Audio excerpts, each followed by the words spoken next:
Good morning and welcome to the K-12 Higher Education CIP Joint Subcommittee hearing this morning.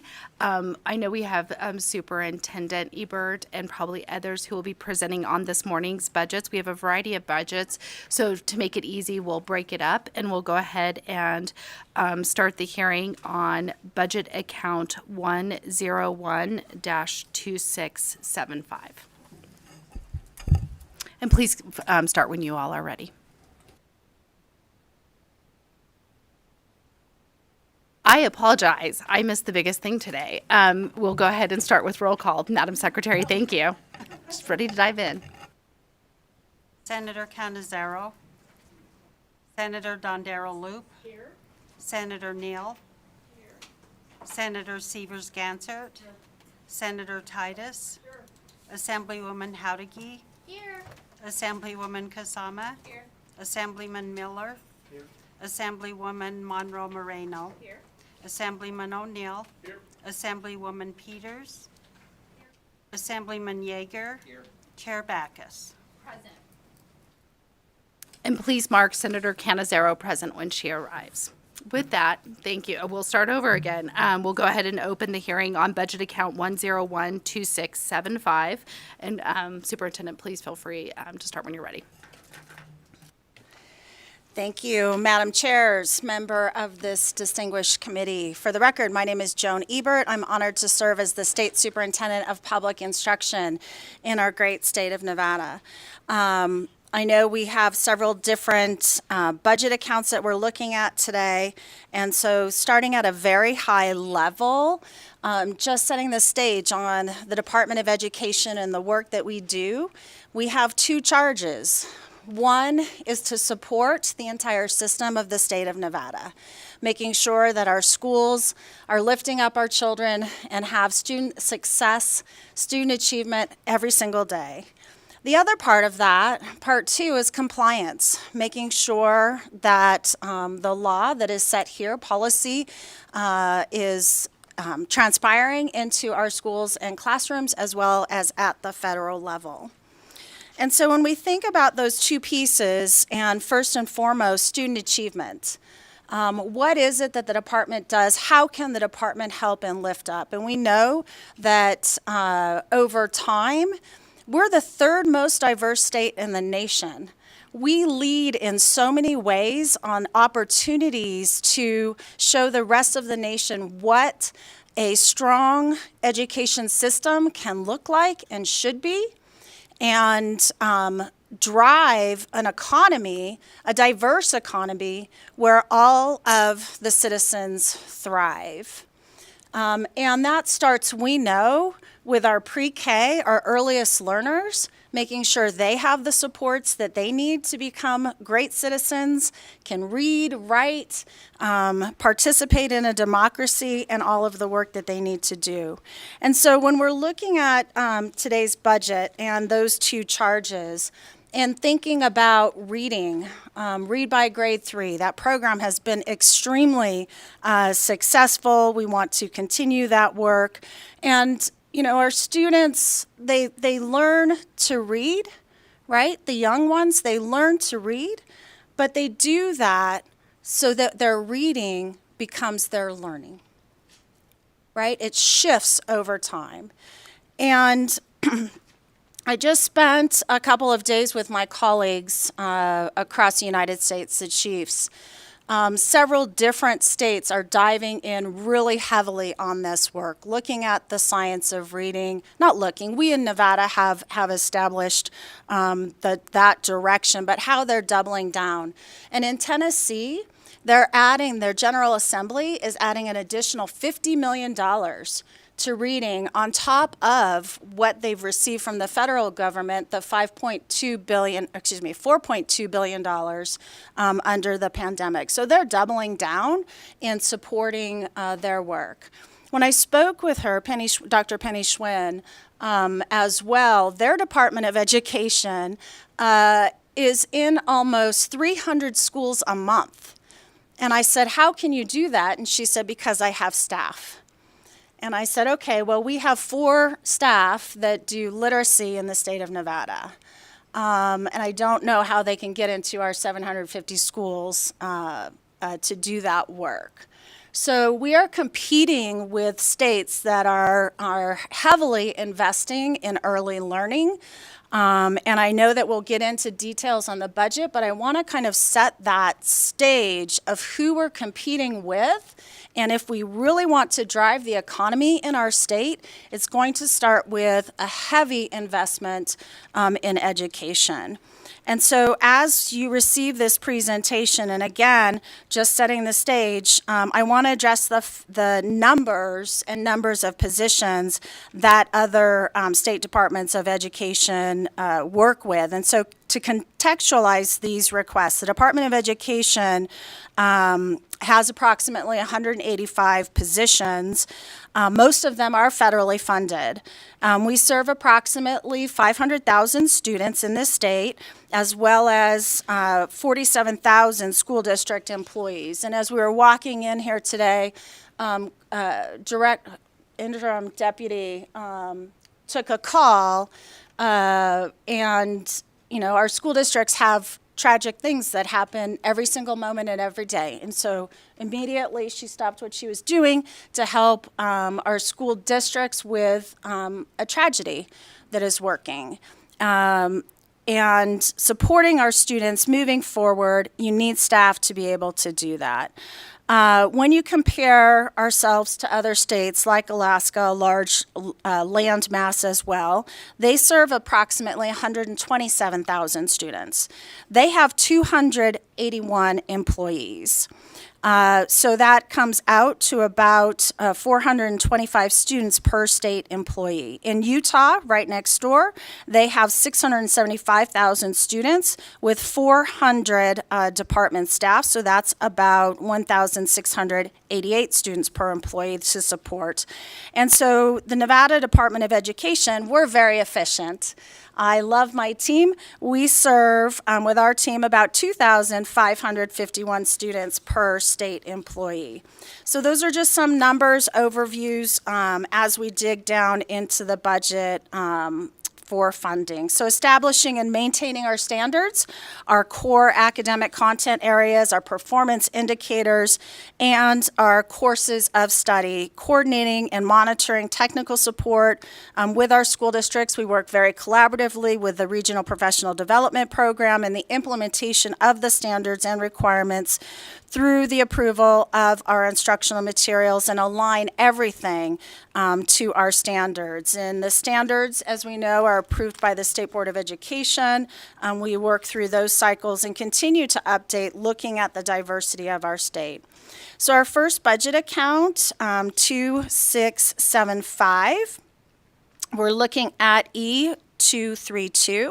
This provides funding for one educational professional programs professional.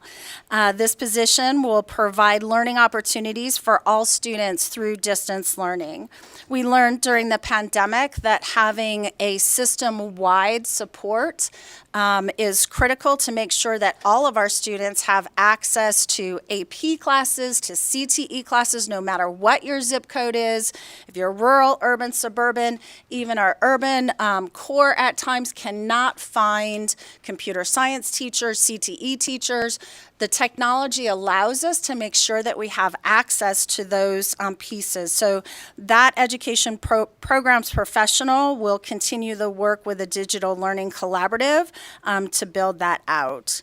Also here, we're requesting out-of-state travel. This unit, Standards Instructional Support, has not had that opportunity. Usually we look for scholarships from other entities to provide support for travel. And so as I noted, even just my own experience being for a few days with my colleagues is important, that face-to-face conversation of how we can improve what is transpiring in our state. state. So that would cover our competency-based learning, computer science, our early literacy, and we can delve more if you would like some specifics there. In E275, we're asking for a request for the funding of 2 educational program professionals, totaling $177,000 in FY24 and $226,000 in FY25. There, we're specifically looking for an elementary science, STEAM, STREAM. I know people want to add the R in there for reading as well.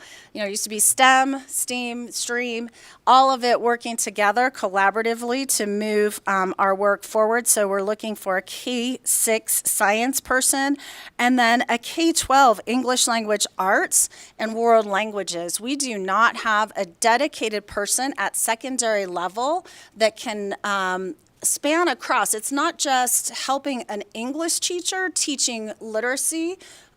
We know our students are not achieving at the level that we need them to and we want them to be successful. And I was talking to the team this morning. I think most of you know my degrees in mathematics. Mathematics is reading as well. Mathematics equations are sentences, and if you look at the end of an equation in a textbook, it has a period at the end because it is a sentence. You read all of those pieces, the X's and the Y's and everything. It's a sentence. There's a period at the end of it, and so we need someone to work with our social studies educators. Every single educator, I'm not picking on social studies, but math, every single educator is a reading literacy teacher. And we have not, for a portion of time, focused in and led that work in supporting all of our educators to become great literacy instructors. And so with that, those are our three decision units for 2675. Thank you so much, Superintendent. I'm going to ask you a first question, and you kind of went into it, but if you could elaborate a little more on, given that most schools are back into in-person instruction after COVID-19 pandemic, can you indicate what benefits would be realized from providing additional resources to support Nevada Digital Learning Collaborative? Thank you for the question, Superintendent Ebert, for the record. So the pandemic gave us the opportunity to start the Digital Learning Collaborative and build out some of those resources that are readily available. We have not expanded those courses because of not only people, but time. And so we're working with the other school districts, the RPDP, to make sure that twofold. One, there's coursework for students that is made available. I gave the computer science coursework that is readily available. We have several school districts that are using that, but also the professional development that is needed, and it's just-in-time professional development for our educators, that the resources are made available, the PD resources for our teachers. So they'll be doing both of those, content and curriculum for our students, as well as ensuring that the coursework that we do for adults is readily available in our system.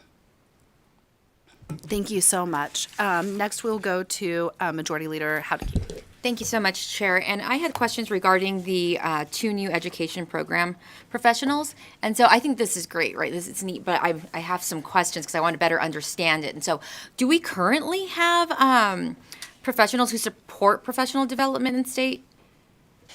So at the Department of Education, thank you, Joan Ebert for the record. At the Department of Education, we do have professionals. I use English Language Arts as an example, and we can give you the org chart. We have 4 people right now that serve all of literacy. The ask for the 712 literacy person would give us a fifth to serve the entire state in literacy. We do not have a specific person dedicated for K-12 science. We also work collaboratively with the regional professional development programs. So, but they are a separate arm. They are not part of the department. Okay, so then right now you have the 4 in literacy, and then we would add the extra 2, so 4, 5, 6. So that would just give us 6 for the entire state. Correct. Okay, and how many teachers are they responsible for working with? Because I mean, like 6 professional development, I think, professionals. They're there to coach and help teachers, and then I think about how many teachers we have. How many teachers do they work with?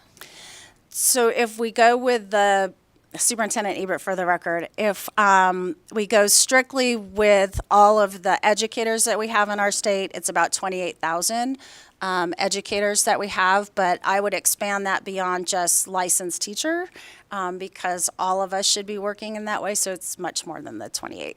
Okay, I'm sorry, Madam Chair. Can I go on with just a couple more questions? Okay. Now, could you walk me through how this works? Because I mean that's 6 professional development professionals for 28,000 teachers. How does that result in increased student achievement? How do they work with the teachers to do this? Yeah, thank you for the question. I really do honestly appreciate all these questions. So because we Superintendent Ebert, for the record. Thank you. I don't know why this morning I'm having a hard time remembering the process. I'm very passionate about this work. That's why I'm having a hard time this morning. We as a department really not only have the passion but the heart and working collaboratively with the school district. So we have a very small but mighty team that works at the department building out those core pieces. In the past, it was just working mainly on standards and textbook adoption. And so if that is all the wishes of the state, that the department work on standards and textbook adoption, that is a minimal amount of work and you wouldn't need a lot of people. What I would say, in the beginning of this introduction today, is that Nevada, the conversations that I have, no one else in the United States has the context that we have.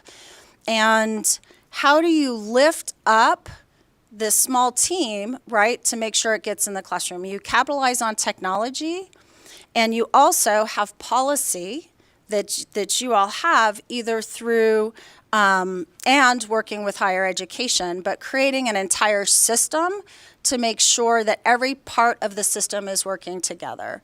So it's not just the 6 people that we're talking about. It's us working collaboratively with higher education, making sure the coursework that they're providing for our pre-service teachers is in alignment with what is transpiring out in our schools. The RPDP is in alignment with what happens out in the school buildings, because we cannot be in every school building with 6 people, but we can build a system that has guardrails and scaffolding that supports all of our students to great student outcomes.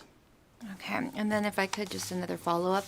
Thank you, Superintendent. It was my understanding that these 2 new positions, if approved, would be located in Carson, and I'm assuming that the other 4 are also located in Carson. If they're not, please correct me. But there's no travel budget built into this this account. And so how are these 6 teachers? I'm assuming technology. Are they just not going to travel throughout the state to work one-on-one with our teachers? Superintendent Ebert, for the record, thank you. So I apologize if it's stated in there that they would be placed just in Carson. We have about 2/3 of our staff in Carson and 1/3 of our staff in our Las Vegas office. And quite frankly, we hire the best talent where they're at. And because we have the technology to be able to support at a distance, so we will post these positions for the most qualified person, whether they are in Las Vegas or Carson City. We also blend funds quite often through our federal grants, where we do have support for travel as well. but we would always appreciate additional funds where you say we may have missed something. Okay, and then just my last question, Madam Chair. Thank you so much. I appreciate you letting me go on. So I know that in addition to what their primary function is going to be, these two positions were also going to be used to support the new language pilot program that's recommended by the governor. So can you talk to me a little bit about how they're going to do that? Superintendent Ebert, for the record, thank you. The pilot program we're really excited about because as we've had the conversation about how many languages are here in our state, and wouldn't it be nice if every child graduated with speaking multiple languages? And so capitalizing on the assets that we already have in our state, students, families, and teachers that are multilingual, we plan on doing grants to school districts with the dual language pilots, as well as hiring a contractor to specifically oversee those pieces. And so when that contractor goes, we want to make sure that someone is within the department that can help continue that work. So they will work collaboratively together as that launches, and then that launch pilot hopefully will be successful and continue on, and then we will have our person in the department that would continue to support that work. Thank you so much. Next, we'll go to Chair Monroe Marino. Thank you, Madam Chair. Good morning. Good morning. Kind of piggybacking on some of the questions that Majority Leader had, with the 6 professional trainers statewide, would there be, I have 2 questions. Would there be like a regional approach of how that training would happen with the educators? And then as I'm looking at the pinks, I didn't see it and you didn't say anything about it in your presentation. Where do the special education educators fit into this training? Superintendent Ebert, for the record, thank you. So I'll start with the last part. We have been very intentional as a department to make sure that as our standards are revisited and rewritten, not only special education, but ELL, multiple languages, are integrated into all of the work that we do. In the past, we used to do our standards and work, and then we'd say, okay, now let's apply it to special education. We're not doing that. We're integrating it as we move forward. Inclusive classrooms, making sure that all students have support, and recognizing the differentiation of instruction that needs to transpire. The first part of your question, I apologize. Can you repeat Regional? it, please? The regional piece, yes. So the department is really becoming laser focused on those most in need. So it wouldn't be a regional approach. We really depend on the RPDPs to look at regions, but strategically supporting those schools that are most in need. And so looking at our data with our schools that are identified as CIS and TIS, and that's actually going to come up in the other budget, but our 1-star and 2-star schools,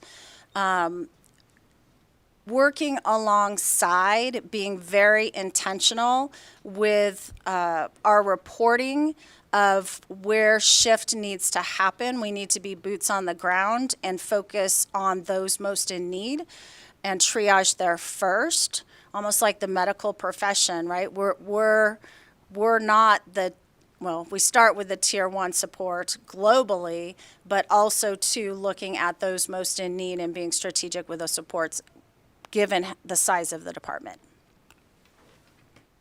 Thank you, Madam Chair. Thank you. I heard from a few special education teachers that they're in classrooms that they hadn't necessarily received the training for. So I'm very happy to hear that you say you're going to integrate them, because if we're going to utilize our special education teachers not just to do their primary job as being that special education teacher for that subset of students, but also going into other classrooms, making sure they're prepared for those other classrooms as well. So thank you for that. Thank you so much. Next, we'll go to Assemblywoman Peters. Thank you, Madam Chair. My questions relate to the out-of-state travel budgeted amount.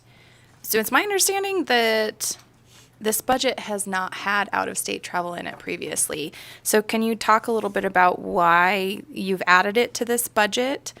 And then give us some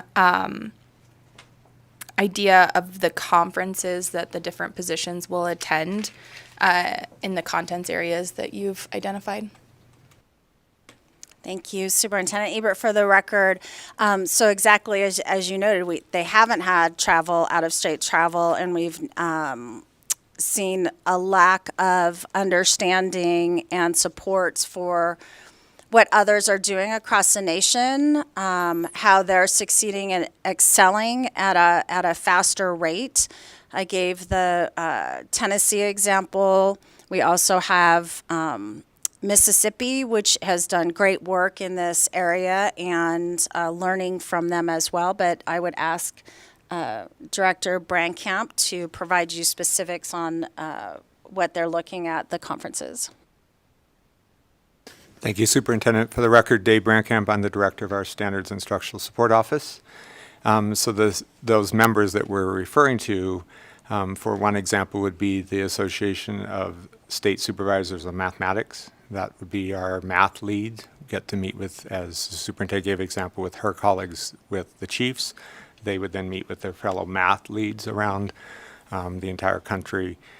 They usually rotate these from Midwest, and then to the East Coast and back. So it's for those travel. Unfortunately, at this point, if we cannot, thanks to my colleagues, support them with travel, they have not been able to attend in the past.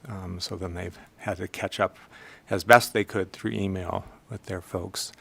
But each content area has their own state supervisory group that they would then attend those meetings and then go to their training. Thank you. Next, we'll go to Chair Dondara Loop. Thank you very much. And if I can just, before I ask my couple questions, editorialize here. As an educator, I can tell you attending conferences is really beneficial when you're there in person and hearing and having the option to hear from different people that are doing best practices. So just for what it's worth. Good morning and thank you, Madam Chair. How did the department determine, though, that $2,000 was the appropriate amount for each of the conferences? I know conferences cost different amounts and plane flights are different and what have you. So if you could address that just a little bit, I would appreciate it. Dave Brankamp, for the record. Basically, we used an average using the GSA rates. So what we would calculate is what would be the roughly average of an airfare, the lodging, and their transportation. So on occasion, there is the registration, as you brought up. And do you ever use any grant funding, or are you ever reimbursed if one of you or whoever it may be is presenting at that conference? I know sometimes there's reimbursements or grants that cover those types of things. Does that happen? Thank you, Superintendent Ebert. For the record, yes. When at certain conferences, when the team are their speakers presenting and sharing the information, they will be reimbursed for that travel. So it is not upon the state to pay for that. Perfect, thank you. And another follow-up, Madam Chair. Can you also provide the fiscal staff with some information regarding the actual conferences that would be attended in the location and kind of the projected airfare for those conferences, projected costs for registrations, meals, hotels, mileage, what have you, whatever may go in there, and providing that to the fiscal staff with your priority for the order for each conference for the consideration for the subcommittee when the budget is closed, and that would help us as well, because I know you'll probably want to do some cross-section so that everybody gets an opportunity to have some of that conference work / professional development to make us better in Nevada. So thank you very much. I don't know that that was a question, it was more of a request, so thank you. Thank you so much.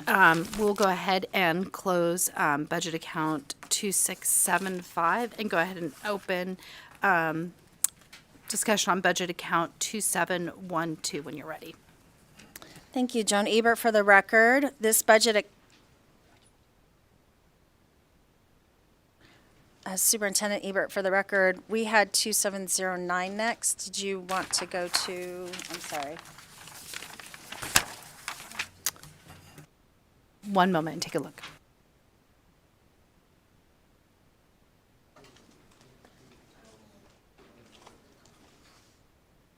Sorry about that. We were following the agenda order. What was yours next in order?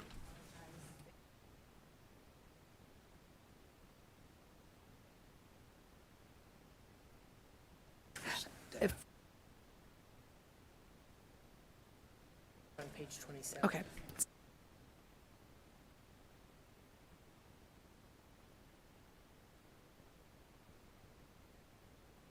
Thank you. Thank you. Superintendent Abert, if you don't mind, we're going to stick with the agenda order. I know you may have to bounce around in your presentation, but there's a lot of us following the agenda this morning. And so if you don't mind, and I'll give you a couple seconds, we're going to do 2712. That is the NDE student and school support. 13 of her review, of her, it's page 13. Oh, it's page 13 of your slideshow, if that helps.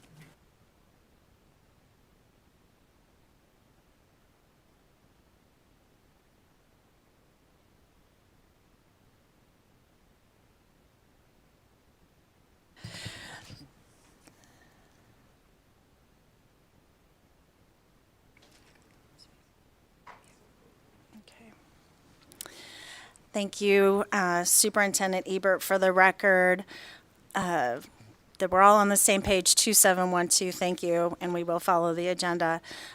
This budget account provides funding to support programs that enrich opportunities for students that include Title I and Title IV-A, English learning, 21st century community learning centers, as well as private school supports, to name a few. So the first enhancement, E231, provides funding for the data and project management platform used by the department.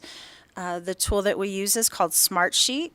This platform provides staff with a tool to track data, manage projects, and collect compliance materials from our subrecipients. The enhancement is requesting for $50,000 per fiscal year. Currently, that work is tracked with spreadsheets in an Excel spreadsheet.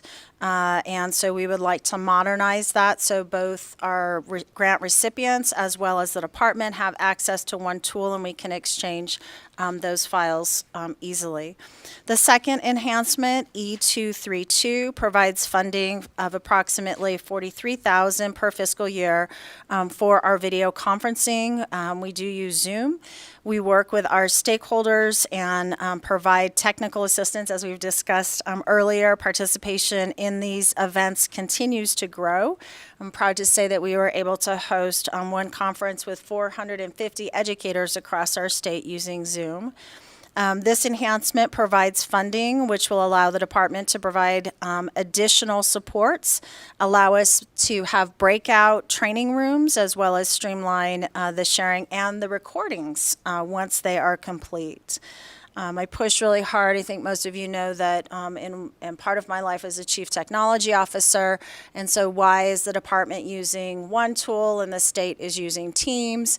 And it's because the Teams right now at this moment in time, but we continue to work very closely with EATS, cannot support that many people from outside the state. So we do need a tool that can, outside state users. So we do need a tool that can supply us that support to support that many people and people in and outside of the state system. The next enhancement, E233, funds one educational program professional to provide technical assistance in the school improvement process. This position will provide improved accountability and ensure equitable funding. This position will support schools, and these schools that have been identified, which are 1 and 2 star schools. The last enhancement, E237, 500,000 K each year of the biennium. This partially restores funding that was cut during the 2020 special session. This funding will provide incentives which include networks to support school leaders and principal supervisors with problems of practice, resource sharing, and professional development. Most of you that have been in your seats for a while will recall that we had turnaround schools and support, and that was very successful. That funding that you all provided was just over $2 million per year, and so we are asking for a partial startup to continue to move in that direction. And with that, we stand ready to answer any questions.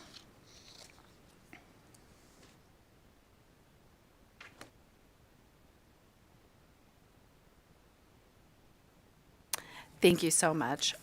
We will go to Senator Neal.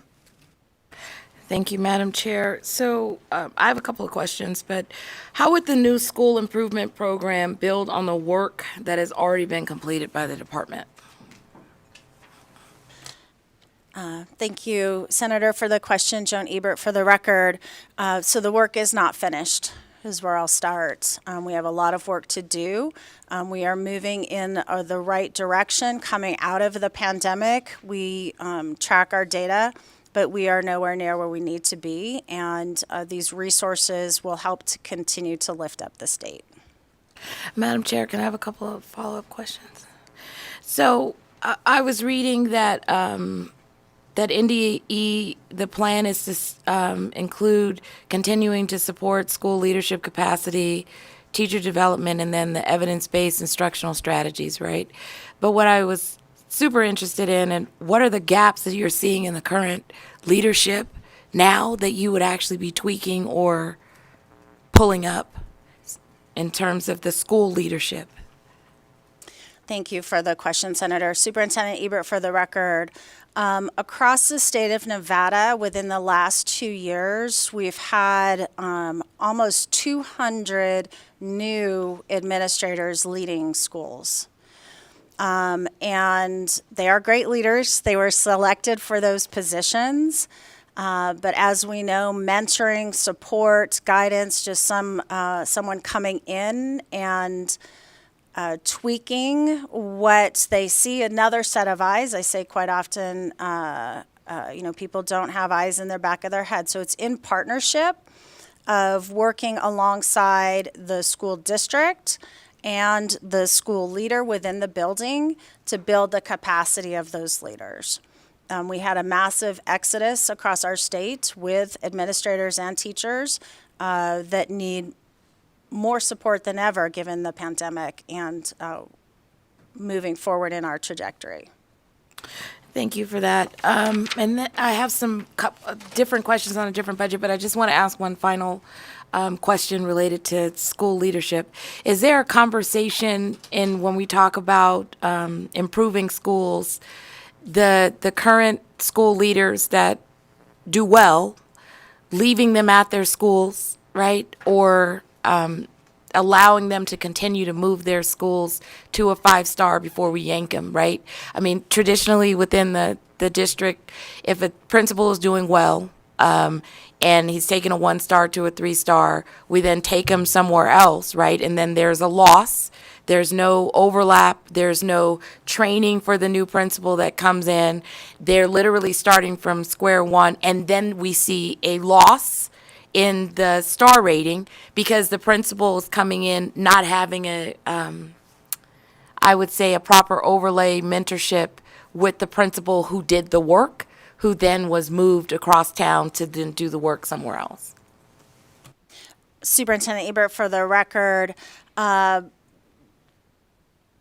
yes, you're absolutely right. When you have leadership, and we would also add to when people move, sometimes they take staff with them, right? So it's not just about a leader, but it's about building the capacity and stabilizing a system.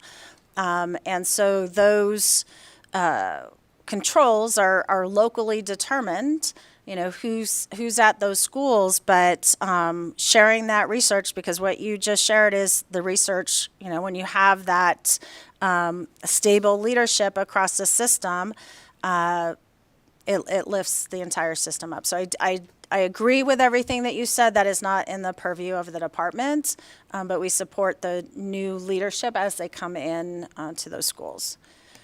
All right, thank you for that. So my other questions are on funding.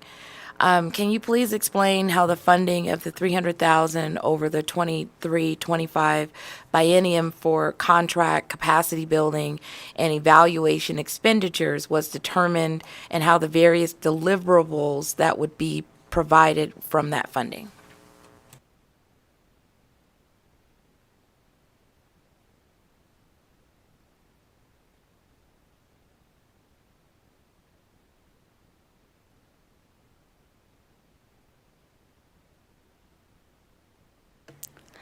Good morning. Maria Sauter for the record.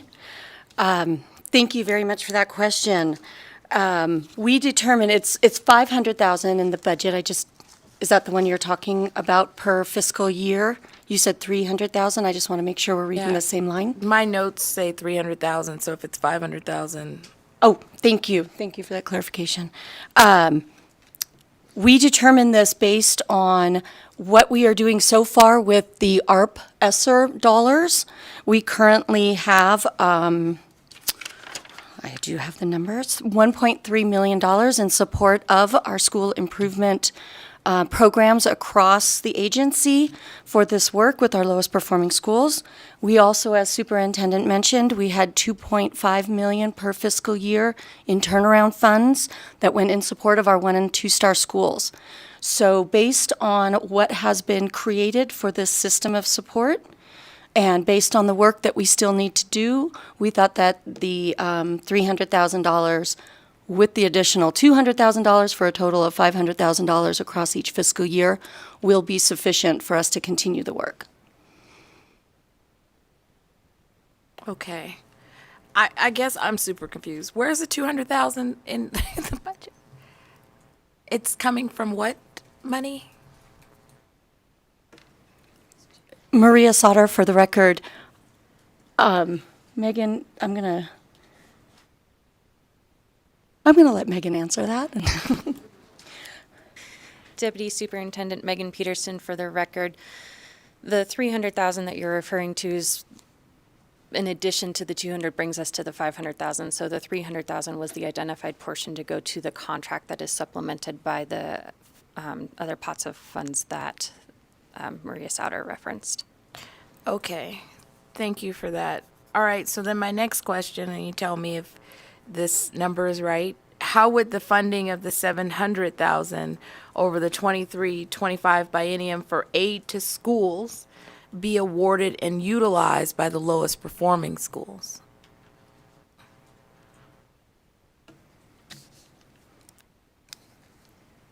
Maria Sauter for the record. We did not budget it as a grant fund out to schools. We obviously, that's part of our plan always, is to get money to the schools for the need. The contract that we are anticipating will continue the work through one-on-one coaching with schools. So school leadership will receive one-on-one coaching. They will receive professional development, and they will receive any other supports in how to create a system that works for them. So it's not a specific grant to school districts on behalf of the schools. It's working to create those systems of support that we can do. We can uplift the district as well as the school leadership with these funds. Madam Chair, follow-up? So, okay, so the one-on-one coaching, so you get the funds, you do the one-on-one coaching. How are you identifying what you need to coach on, and so that the money is effectively expended?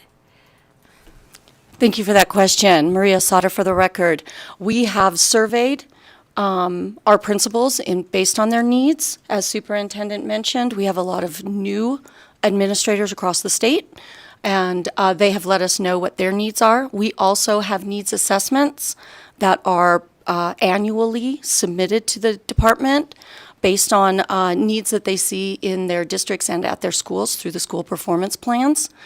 We also have trend data across achievement, across all the indicators of our Nevada report card. And we look very closely at those in order to create almost cohorts of like needs, and then we target those schools based on those needs. So how long do you expect the funding to be expended for that work past the 23-25 biennium? So are there targets, deadlines, moments where you're like, okay, we've reached 2027, and we believe that the coaching, the supports have gotten the goals that we needed? Maria, go ahead. Maria Sauter for the record. As Superintendent said earlier, the work is never done. So we always anticipate that there's going to be our schools at our 1-star and 2-star level. We hope that one day we can look at all the academic achievement of our schools and find that there are none in the 1-star. That would be amazing, and it would be such a lift for the state.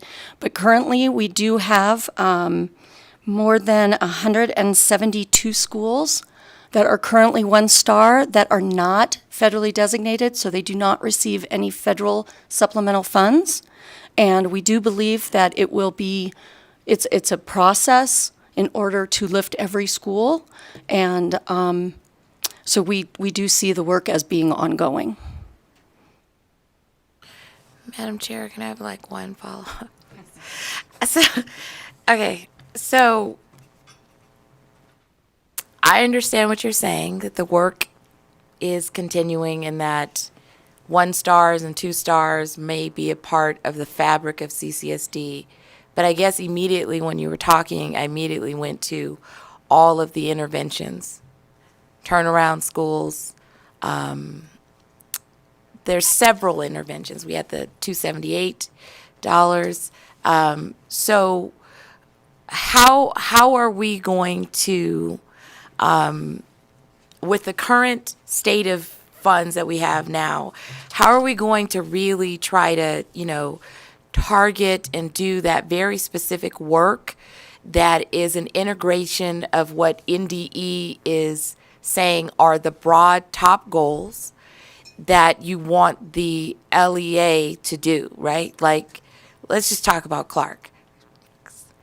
But how are we going to make those dollars target those students so that we are lifting all sails?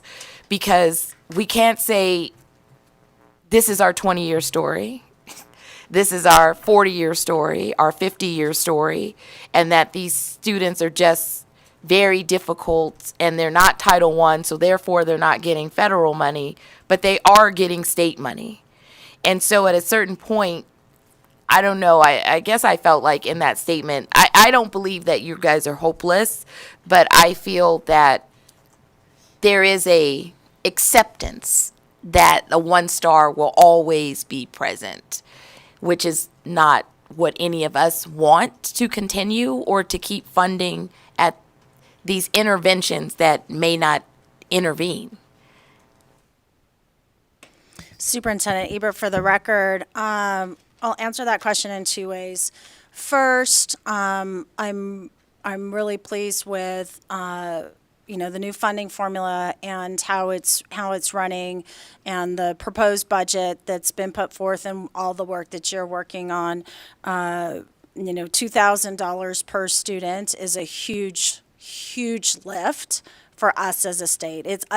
This is my 33rd year. I've never, ever seen $2,000 per student added to the budget. So thank you. I hope that moves forward and everything else in that realm. So that's one piece of the work.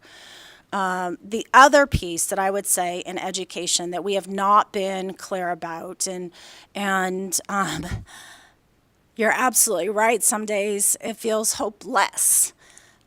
But we know what needs to be done. It's how much are we willing to put the resources toward that piece.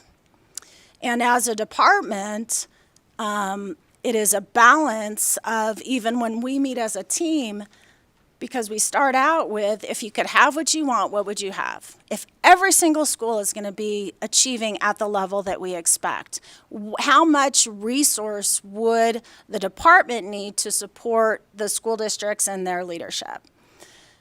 What the team came up with was $125 million. If I came to all of you, well, I'm sharing it now, with $125 million ask for the Department of Education, and it's not just the department, right? It's the supports that go into the school, to the schools that we know need different action, a different adult action that is happening in that school today, because if that adult action does not change, the student outcomes are not going to change. We know what needs to happen, but I didn't bring you a $125 million ask today. In this area, we are asking for $1 million.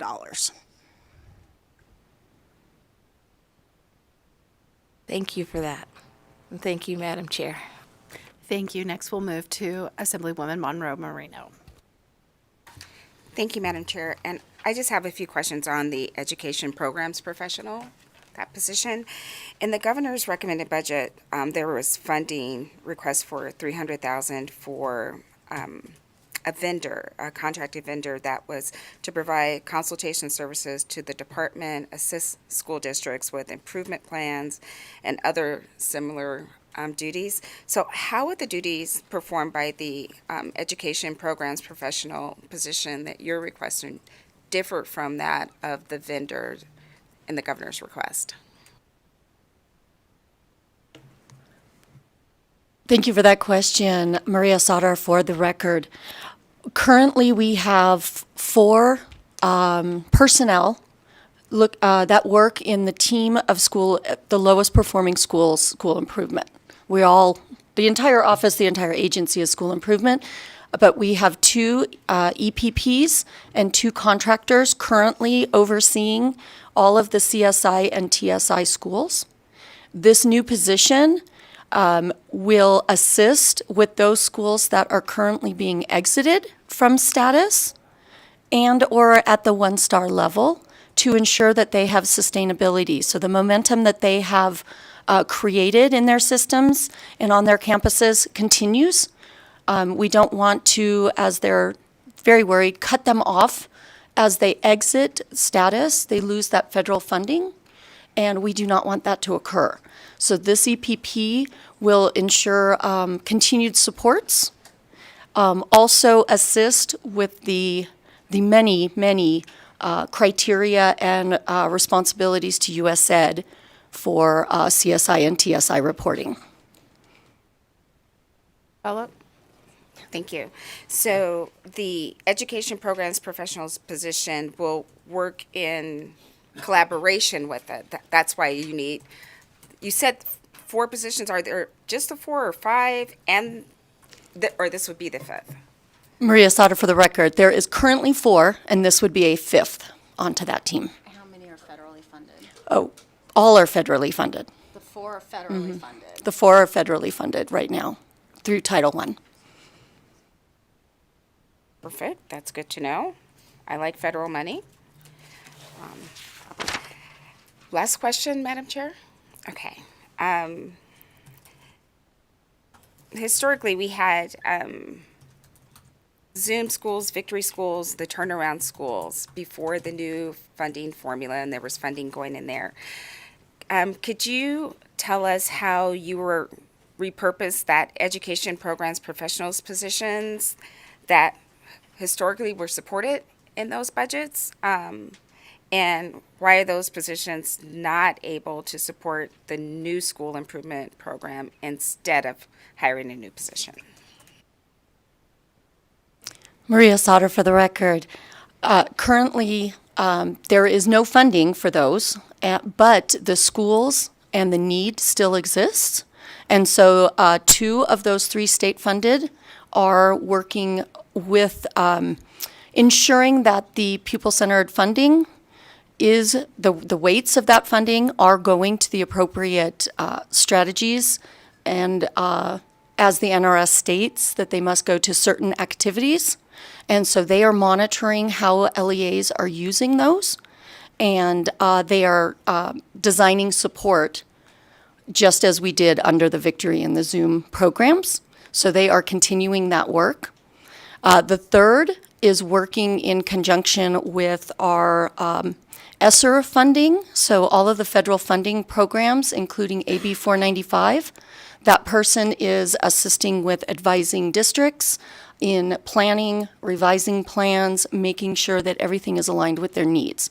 So they are still working on the same type of activities.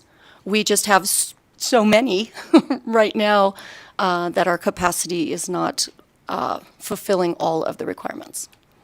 Superintendent Ebert, for the record, what I would add to that is that we had the Zoom and Victory funding and, read by grade 3 categorical that were put into the pupil-centered funding plan. But when we think about, the Victory schools, there were only 35 schools that EPP was supporting. Now those dollars, and then same thing with Zoom, it was 60-ish,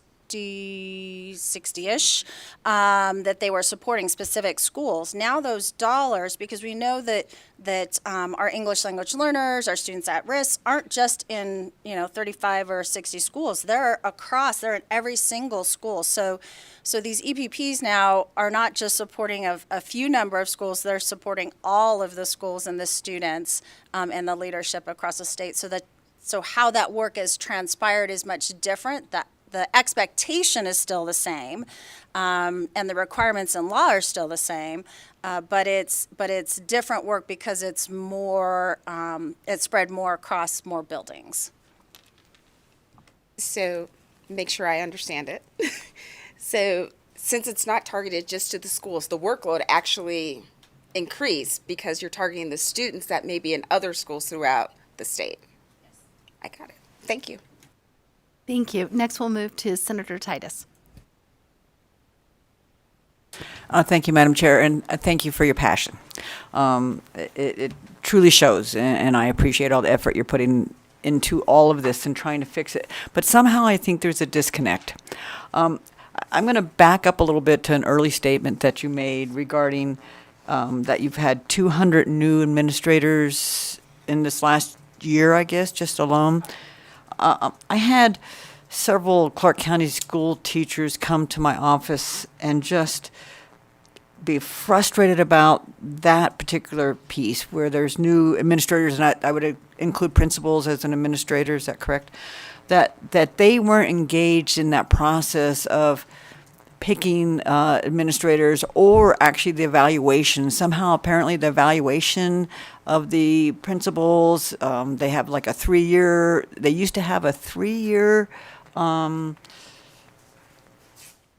evaluation process, and now it's back to just a year or something along that line. And they were frustrated about that these new principals came in, and as my colleague to my left mentioned about a school doing really, really well, and then they get a new administrator, and then they don't know what that process was and how that made that school succeed. And so has there been a change in how you follow these new administrators, and are they held to some accountability?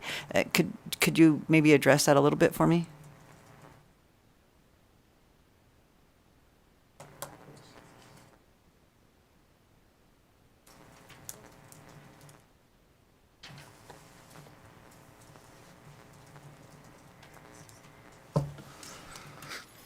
Good morning. Craig Satuki, Interim Deputy Superintendent for Educator Effectiveness and Family Engagement. For the record, Senator Tice, could you repeat the question for me, please?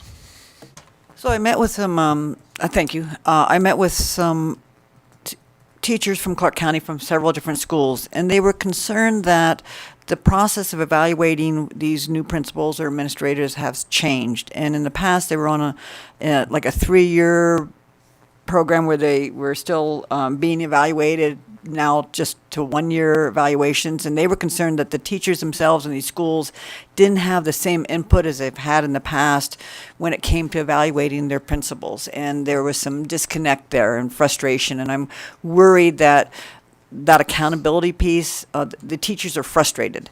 And with these 200 new administrators plus, the teachers are feeling somewhat left out in the process.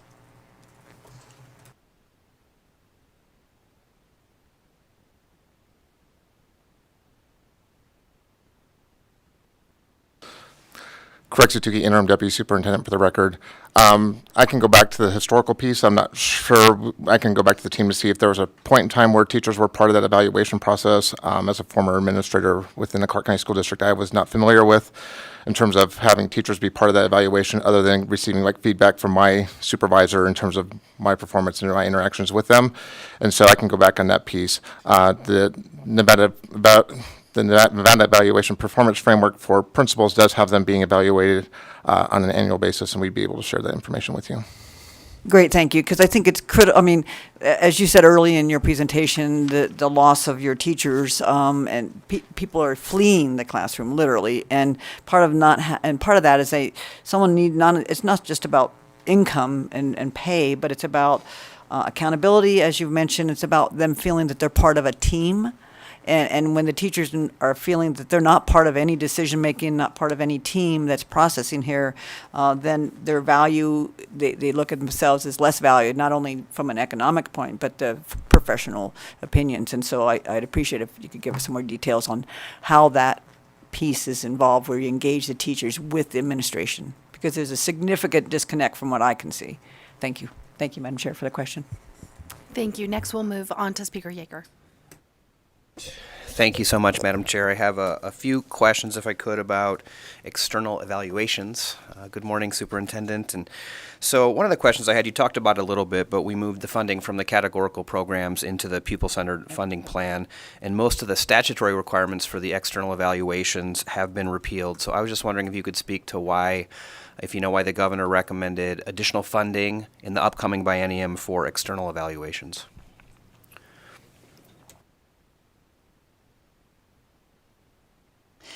Superintendent Ebert, for the record. So it's a system, right? I mean, I sit here in front of you with, years of experience in all of the work. I call upon my colleagues to do that as well.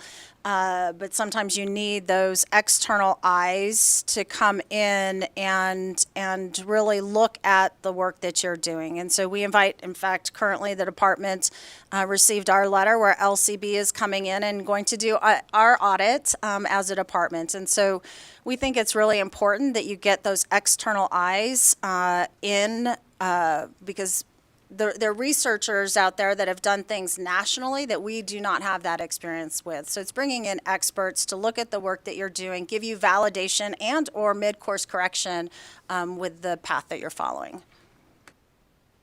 Thank you. And just sticking on that topic for a moment, do you know yet what K-12 programs would be intended to be evaluated in fiscal year 2025 with the funding that's asked for in the budget? Superintendent Ebert, for the record, I don't have that list right in front of me, but I can provide you with that information. Thank you. And then just what would the ramifications be if this legislature and this body decided not to fund external evaluations? What would the ramifications be to the Department of Education?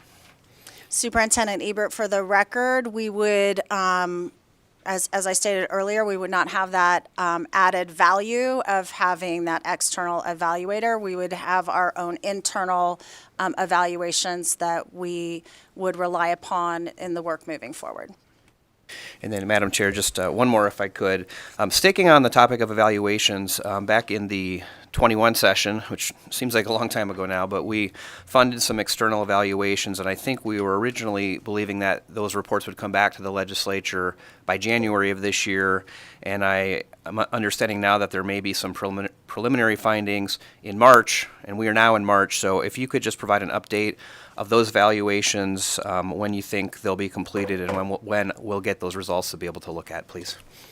Thank you, Superintendent Ebert, for the record. Yes, and I do apologize. I did send a letter in January We ran into some problems during the pandemic, and that program did not get lifted up as it should have. So at the end of the day, I own that.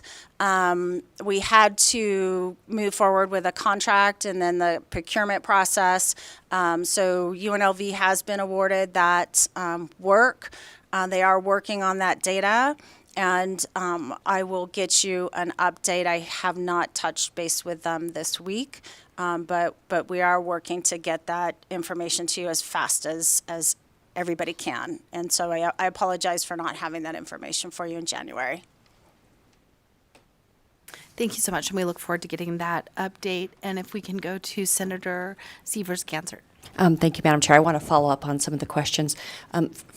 First of all, I appreciate the recognition that $2 billion is a lot of money, so we really think we can move the needle. In looking at the evaluations, in the past, we had to make sure we evaluated the Read by Third Grade program. I mean, there was Zoom, Read by 3, and Victory Schools, and we were able to move the needle on reading literacy in the state. And so I wanted to get an idea when you get the feedback or provide the information, how much is it to make sure that we evaluate that program externally, because I think we need to keep improving. I know the dollars are significantly more, but they're spread thinner across schools. So if you can provide information on how much that would be. And then the other critical piece, you've done there's been a discussion about the underperforming, the turnaround schools, and the work you're doing there. That's another area, I think, where we should really look and examine how we're spending the money to make sure it's utilized as best as possible. So I guess those are both requests, that those are broken out to make sure if we can't fund everything or if we choose not to evaluate everything, because we did change statute and those the evaluations are not required, that we do get those done anyway. Thank you. Thank you so much. Next, we will go to Assemblywoman Peters. Thank you, Madam Chair.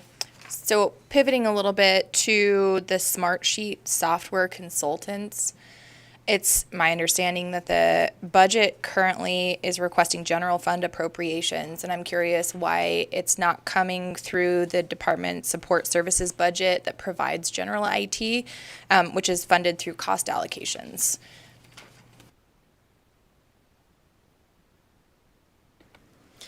Deputy Superintendent Megan Peterson for the record. The department budget that you're referring to is funded through indirect, which has been extremely limited at times in providing for those other services that were directly needed by the programs. And previously, additional allocations were made available, and so we are trying to maintain support for those despite the program dollars potentially being allocated in other areas.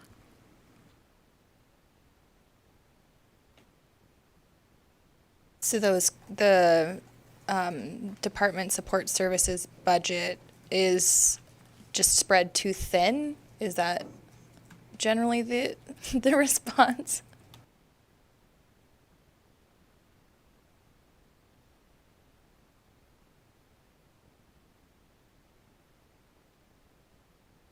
Good morning. Celeste Arnold for the record, Administrative Services Officer 3 for the Office of Department Support for Department of Education.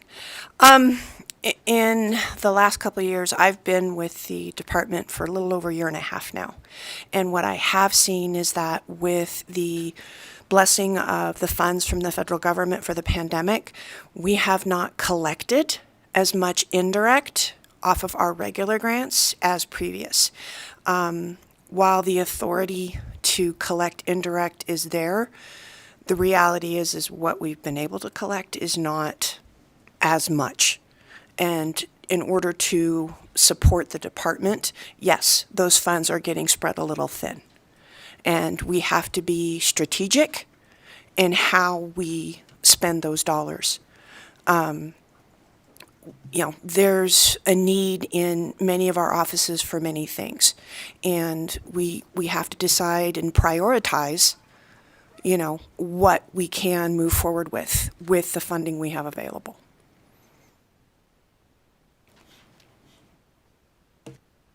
Thank you. We'll go to Assemblyman Miller.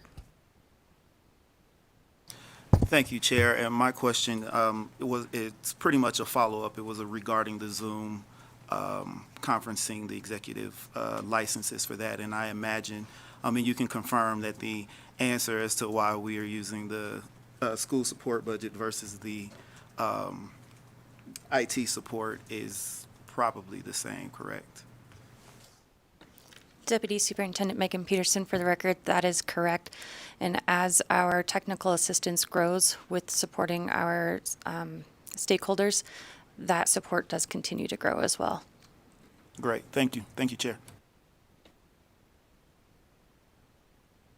With that, we'll go ahead and move on to the next budget number, and I think it will stay on your slides right now because the next budget number is 2719.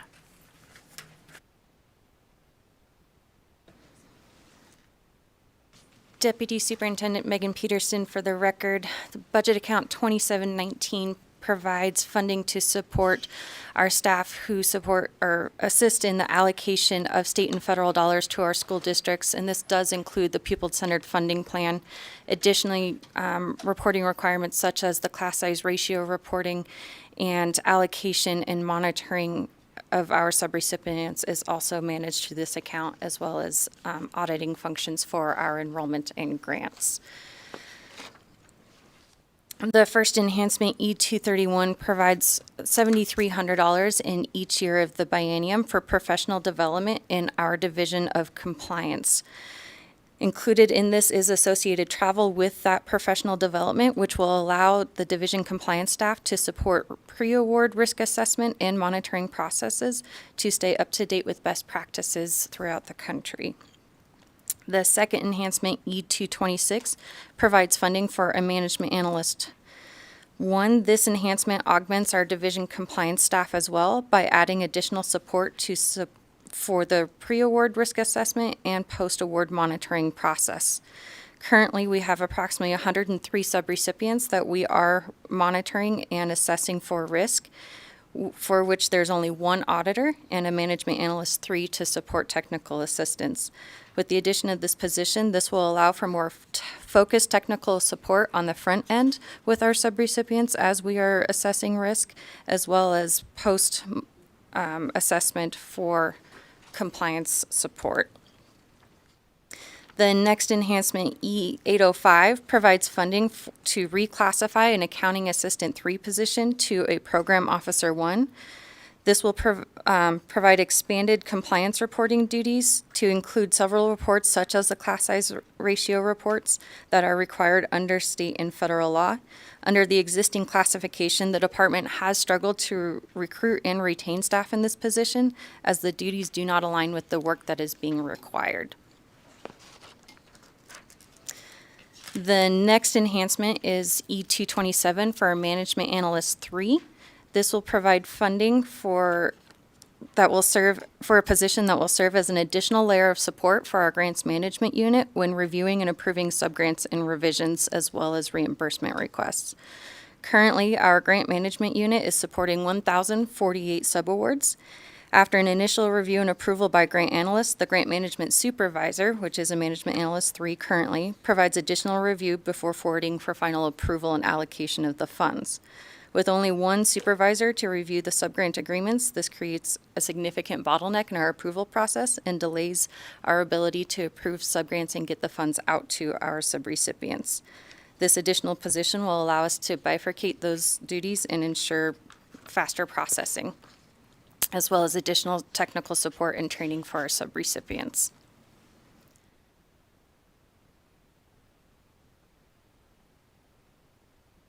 The next enhancement, E228, is also for a management analyst. This is for Management Analyst 2.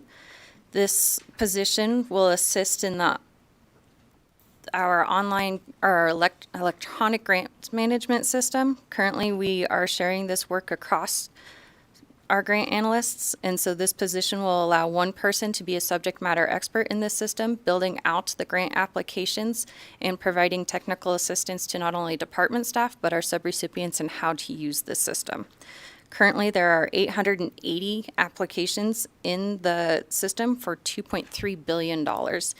Each year, we have to reestablish the applications in the system, and it takes a significant amount of work to coordinate that, and so this position would assist in that process.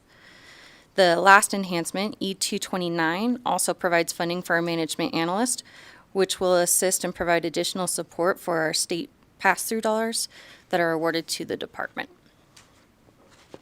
And with that, we will pause for questions. Thank you so much. We'll first go to Chair Dondera Loop.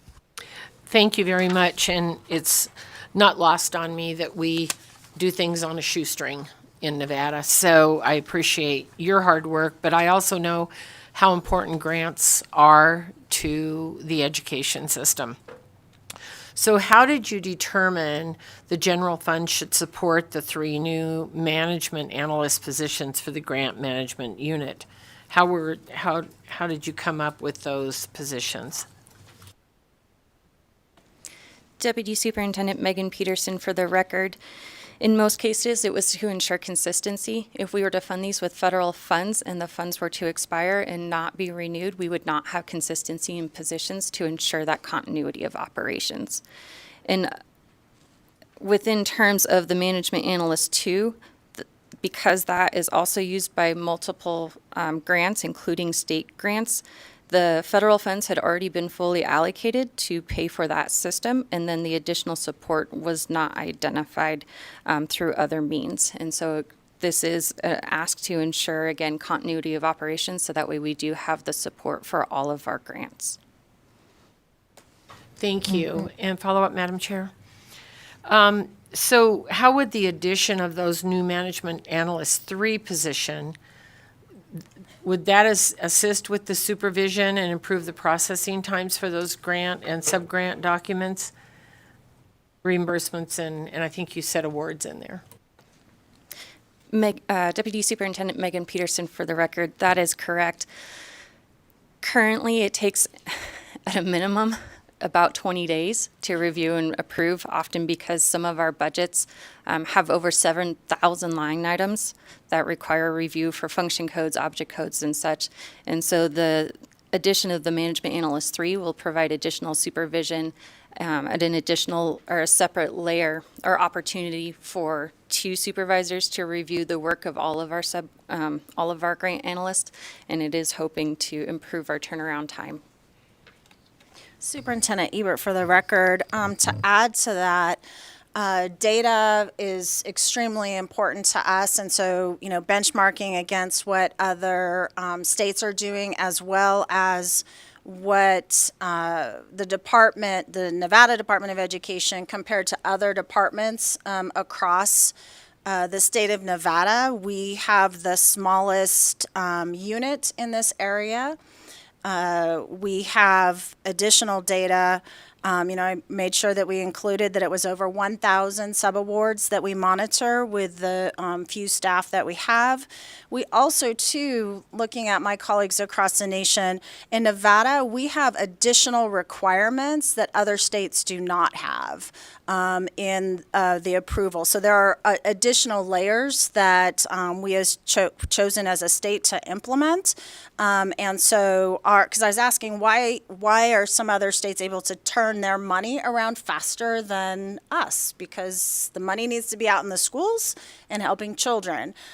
So there's analysis there that we've done. And then 2, customer satisfaction. I will tell you, the school districts would like to see the money go out faster as well. So there are many different data points that we looked at. In this area as well, easily could have asked for more positions, which would increase the turnaround time, but knowing our current context. So this is, I guess, at the end of the day, this is not going to get us 100% to where we need to be. But this is moving us forward to drive those dollars into the classroom faster.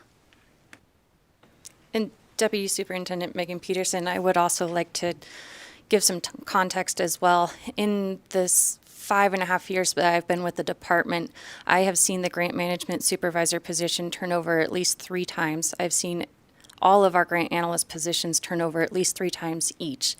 And so this is in a lot part due to the workload that is associated with every one of these grants that we manage. And so we are hopeful that by adding the additional positions, we can assist in workload as well and retaining our staff. One of the struggles that the supervisors have is because of the turnover, that the training that is required to bring staff up to speed, we don't have the time or capacity to do. And there are a lot of long, hard learning curves in order to get back to sustainable and efficient levels. So with these positions, we're hoping to address part of that problem as well. Thank you very much. And I think you, in your previous answer, talked about the management analyst too, but can you tell us why we have additional layers?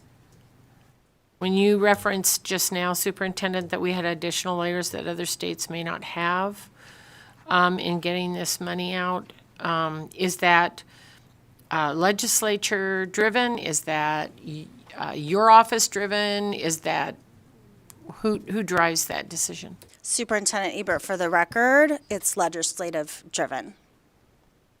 Thank you. And then you said you had 880 applications for how much money? Deputy Superintendent Megan Peterson, we have 880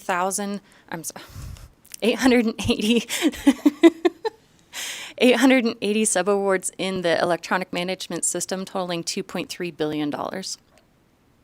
This does include the federal relief dollars as well. I understand how after a while the numbers just all go together. Okay, I think that's it, Madam Chair. Thank you very much. Thank you. We'll go ahead and move on to Majority Leader Howdicke. Thank you, Chair. And my questions are along the exact same lines as my colleagues. And so, they're probably going to be very similar answers, but mine's regarding that additional position, the Management Analyst 1 position. And so right now, it's Decision Unit E229. And so right now, it looks like it's taking about 15 to 20 days to process subaward budgets and revisions. And so can you just talk to me a little bit about how, if this position is approved, how that will improve the processing times for 1, the grant award budget reviews, and 2, the request for reimbursements? Thank you. Deputy Superintendent Megan Peterson, for the record, with the addition of this position, obviously the workload can be divided up more equitably. We currently have one person who's, for example, overseeing the Clark budgets. And as I mentioned, their budgets are frequently in the neighborhood of 7,000 lines, depending on the subgrant application. So by having a second position to share the work, we can divide more evenly and improve the process times. We're hoping to get it down to about 10 business days with the additional person. Okay, thank you. And if I could, Madam Chair, okay, that just triggered a follow-up question. So you said you're trying to get it down to 10 days, but I believe the goal ultimately is 5 days, correct? And so is there any, what happens if you're not meeting that 5 day? Is there any impact to those, is there any impact to those award recipients? Deputy Superintendent Megan Peterson, yes, absolutely. The longer it takes us to approve the subgrants and get the awards back to the subrecipients, the less time they have to spend the dollars and the less they're able to serve the students. Thank you so much. Next, we'll go to Senator Titus. Thank you, Madam Chair. Just a brief question. Again, several other teachers have reached out to me regarding this grant process, and they were concerned that in this particular school district, one in the rural areas, that they were notified that all these potential millions of dollars were left on the table because their school district didn't apply for them. Whether that's true or not, I don't know. My question is, are the individual school districts left on their own to search for grants and apply for grants that might be relevant to that school district? Or does the state, your department, reach out and say, hey, there's these grants available to these different school districts, you might apply? Is there an association there? Superintendent Ebert, for the record, so when we find grants that are specifically for LEAs, for the local school districts, we make sure we push those out. And actually, I would even go beyond that. When there are grants, any grants that would help our students, if they are partnership grants that, you know, other nonprofits can apply for, we make sure we push those out as well. With grants that are specific to the state, as an SEA. We always pull in the LEAs, though, to make sure that, you know, is this a grant that will lift up our needs across the entire state? And is it one? Because it's a lot of energy, as you know, to apply for grants.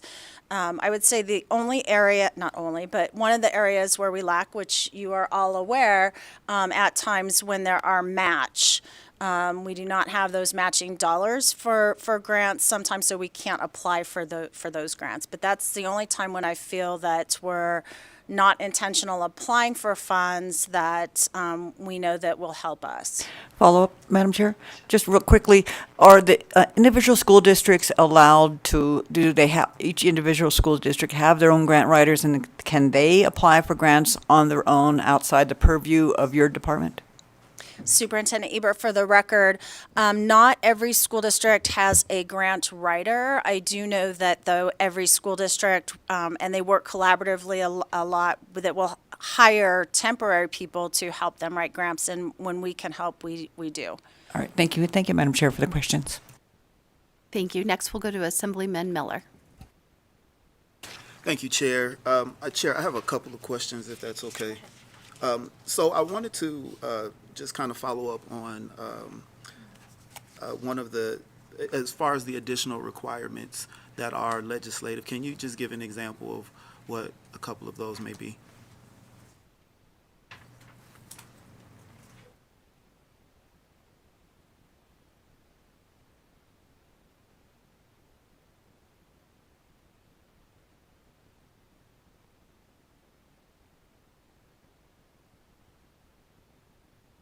Superintendent Ebert, for the record. So in some of other states, my colleagues are not required to go to, we are required to go to IFC for expenditure. Also, the ask on, especially with the federal relief dollars that we currently have, those were allocated to the states in a very broad category, right? Because all of the states had different needs, you know, whether it's reading, devices. My colleague I was just speaking to yesterday in Utah, she did not need devices. They've been one-to-one since 2016 in their state. And so that flexibility with those dollars has been provided by the federal government. As we have been expending those funds, we have found, and I think I've shared with you before, that school districts cannot find either teachers or counselors or social workers.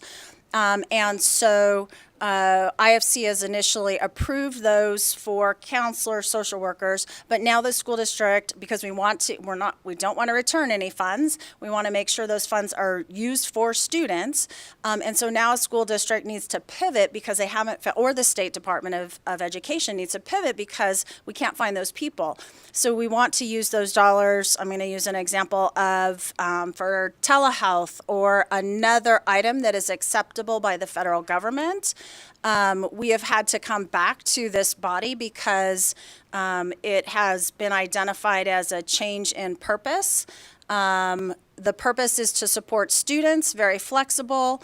So in our minds, it is not a change in purpose, but we have had to come back. So then that slows down the process for expending those funds. That's one example off the top of my head. Okay, I understand. Thank you for that. And then as it relates to the turnaround time on the sub-recipient awards, I know we're trying to get to 10. We need to be at 5. Where are we right now? How long is it taking to turn around an award? Deputy Superintendent Megan Peterson, on average, it's approximately 20 days, 20 business days. Okay, wow, thank you. Okay, my next questions are about the management analyst position in the risk assessment and monitoring unit, E226. So there's currently an existing auditor position that's handling these tasks, how would the new position work in collaboration with them? Deputy Superintendent Megan Peterson, for the record, the management analyst would support on the front side of doing the technical assistance and working with the subrecipients to ensure all required documentation is coordinated and received in order for the auditor to do the work.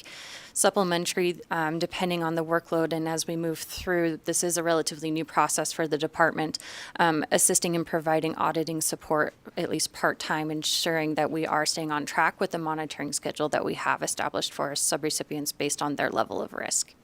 Okay, thank you. And so the processing times should be improved? Deputy Superintendent Megan Peterson, not only the processing time, but the actual action of doing the monitoring. We are still setting up the program, but we have been struggling to meet the schedule that we had developed because we don't have the capacity to audit everyone that we have identified. Okay. Okay, good deal. Thank you. Thank you, Chair. Thank you so much. We'll go ahead and close the hearing on that account and go out to budget account 2720. Deputy Superintendent Megan Peterson, for the record, budget account 2720 is our Department Support Services budget account. This account provides operating and personnel for the staff who support the department in all fiscal matters. This includes development and monitoring of our department budget accounts, including completing work programs, all finance related, including processing payables, assisting in the contract procurement and management process, as well as processing all the payables for the department. And payroll. The first decision unit, E232, provides funding for an accounting assistant 3. Currently, the department has 3 accounting assistants to provide Pen 3 and Pen 4 approval for all of our payables. One of those accounting assistants also serves as our payroll clerk, and so part of their time is dedicated every month to processing timesheets for our employees. So this position would provide additional support in the form of a Pen 4 to approve all accounting transactions for a quicker turnaround time. Additionally, with the introduction of the pupil-centered funding plan, we moved from approximately 63 transactions a month, one for each school district and charter school under the Nevada plan, to approximately 400 transactions every month to process those payments. And this is in addition to all the additional contract payments as well as other payables associated with our work. The next enhancement is E233. This decision unit funds a management analyst that will support our contract position. We currently have one that is a management analyst 3, and that position is responsible for all contract management within the department. We currently have 100 active contracts and anticipate approximately 30 more. And so this person is solely responsible at the moment for assisting in the RFP process, ensuring that the contracts are reconciled and the declining balance sheet is tracked as part of the payable process. So this management analyst would ensure that the current position could focus on the front side in the procurement and establishment process, and the second new position would assist in reconciling and ensuring closeout of the contracts and that we have sufficient authority. The next decision unit, E230, provides for an Administrative Services Officer 2. Currently, we have one Administrative Services Officer 3 who oversees the entire team. With the addition of the Administrative Services Officer 2, they would focus on their supervision of our budget analysts and managing that process, including work programs. The existing position, the ASO 3, would focus on supervising the contract team, the existing position and the one we are asking for, as well as providing direct supervision to our accounting assistant team. And that concludes our presentation, and we are available for questions. Thank you so much. We'll first go to Assemblywoman Monroe Marino. Thank you, Madam Chair. And you may have covered all this, but I'm going to ask it just to make sure I understand. And Decision Unit E230, that the new Administrative Services Officer's position, could you just elaborate a little bit more on how this position will assist the department's existing staff with the budget and the contract work? Deputy Superintendent Megan Peterson. So this position would allow our existing Administrative Services Officer to focus supervision on the contract and accounting team. The requested Administrative Services Officer would focus supervision over our budget analysts, which would provide additional support and supervision to tracking our budgets, reconciling. We have quarterly meetings with our offices to help make sure they're on track with their spend patterns and to make sure that we are planning for work programs in time to make sure that there's sufficient authority so that our operations are not at risk. Follow up? Okay. So currently, the Budget Analyst 3 position supervises the budget unit. Would this new position now be the supervisor for that budget unit? Deputy Superintendent Megan Peterson, yes, the new Administrative Services Officer would be the second line of supervision for that unit. Although the Budget Analyst 3 serves as the direct supervisor to the other two, there are frequently a lot of technical assistance and training that is required within all of our offices and bringing our budget analysts up to speed. And so this is an additional layer to help maintain that focus for that area. The current supervisor, the ASO 3, is spread supervising the contract, budget, and accounting team. Okay, thank you. Thank you. Next, we'll go to Assemblywoman Peters. Thank you, Madam Chair. I have a couple of questions on some of the other new positions that you talked about, if I may, Madam Chair. Thank you. The first one is E233, the new management analyst position. Can you talk about how that new position will improve any current issues that the department is facing in the management of contracts?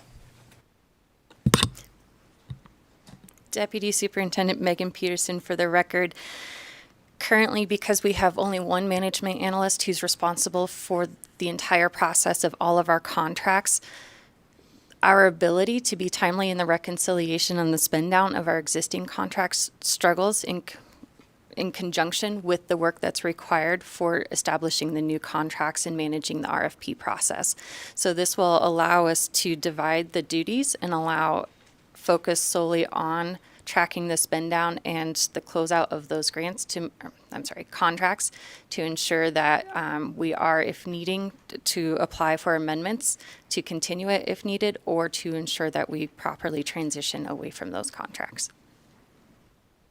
So you would split the duties between these two positions. One would be management of closeout and one would be management of standing up new contracts? Megan Peterson, for the record, that is correct, and the existing management analyst would provide supervision to the new position. Thank you for that, Madam Chair. My second question, if I may, related to E232, the new accounting assistant position. Can you talk about how this new position would improve current issues the department is facing with the accounting unit? Deputy Superintendent Megan Peterson, for the record, yes, with the addition of this accounting assistant, we would have 2 accounting assistants who can provide Pen 3 approval and 2 accounting assistants who can provide Pen 4. Additionally, as I mentioned, our one of our existing accounting assistants, the accounting assistant 3, does provide payroll duties and management of the timesheets. So every other week in the month, they are tracking down timesheets, providing approvals, and moving those through. And so they're not able to provide the Pen 4 approvals that we need to keep our payables moving forward. So it does jeopardize our ability to be able to process the payables in the required times. All right, my final question, in the same unit, can you explain how the elimination of various K-12 categorical programs and the implementation of the pupil-centered funding plan has increased the workload of your accounting unit? Deputy Superintendent Megan Peterson, yes, it has increased significantly, ironically. As I mentioned, under the Nevada plan, we had one payment a month for all of the base funding. And although we had the categoricals managed through grants, because of the structure under the pupil-centered funding plan and the different tiers of funding, for every school and school district that receives that funding, we now have a line to key into the system for payment. And so we have gone from approximately 63 payments a month to over 400 as a result. And that does require approval at the Pen 3 and Pen 4 level. And so it's not just duplicated, but it's significantly increased the work because both levels require review of those 400 lines of transactions.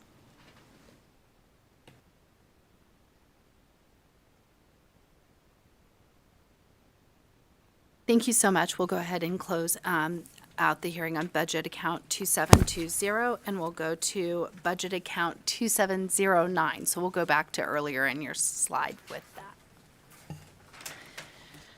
Thank you, Superintendent Ebert. For the record, this budget account provides funding to support the coordination of birth through third grade, state-level work to improve access and quality of early childhood education programs. The work focuses on building strong connections between learning experiences and the critical learning period. The first enhancement, E226, provides funding for an education program professional totaling $99,890 in FY24, $123,621 in FY25. This position will lay the foundations for an early childhood integrated data system, working with other early childhood agencies and programs. Additionally, this position will serve as the state's office lead for data steward in the NDE Data Governance Board and the Nevada Early Childhood Advisory Council Data Subcommittee. The duties will include collecting, analyzing, and reporting early learning data such as quality ratings, assessment scores, and program surveys. The second enhancement, E275, provides $8.8 million in FY24 and $11.3 million in FY25, bringing the total investment in pre-K to approximately $60 million for the biennium. FY24 funding includes the restoration of funding lost as part of the pandemic era cuts, totaling $3.1 million, while the remaining funds allow the program to serve an additional 300 children in FY24, and then an additional 300 on top of that. So at the end of the biennium, it will be additional 600 students, children, which brings us to 3,694 seats for pre-K. And I will ask now, I have my amazing colleague, Director Patty Oya, to come to the table because I'm sure there are specific questions in regard to PK that she is well positioned to support as well. As she makes her way up, we'll go ahead and start with Chair Dondero-Loop. Thank you very much, Madam Chair. And thank you for being here. Again, can you provide an update on the department's work with West Ed that we're doing with this equity adjustments for the pre-K program?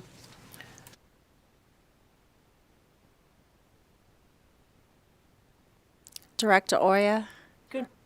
Good morning. Patty Oya, Director of the Office of Early Learning and Development for the Department of Ed. I'm happy to provide an update on our work with West Ed. They are currently in the second year of this project, which is a cost study for the true cost of pre-K that includes the equity piece of how do we distribute the funds and who is obtaining the services that we currently provide. We did provide an interim report on June 15th to the Joint Interim Standing Committee on Education and responded as such to the letter of instruction.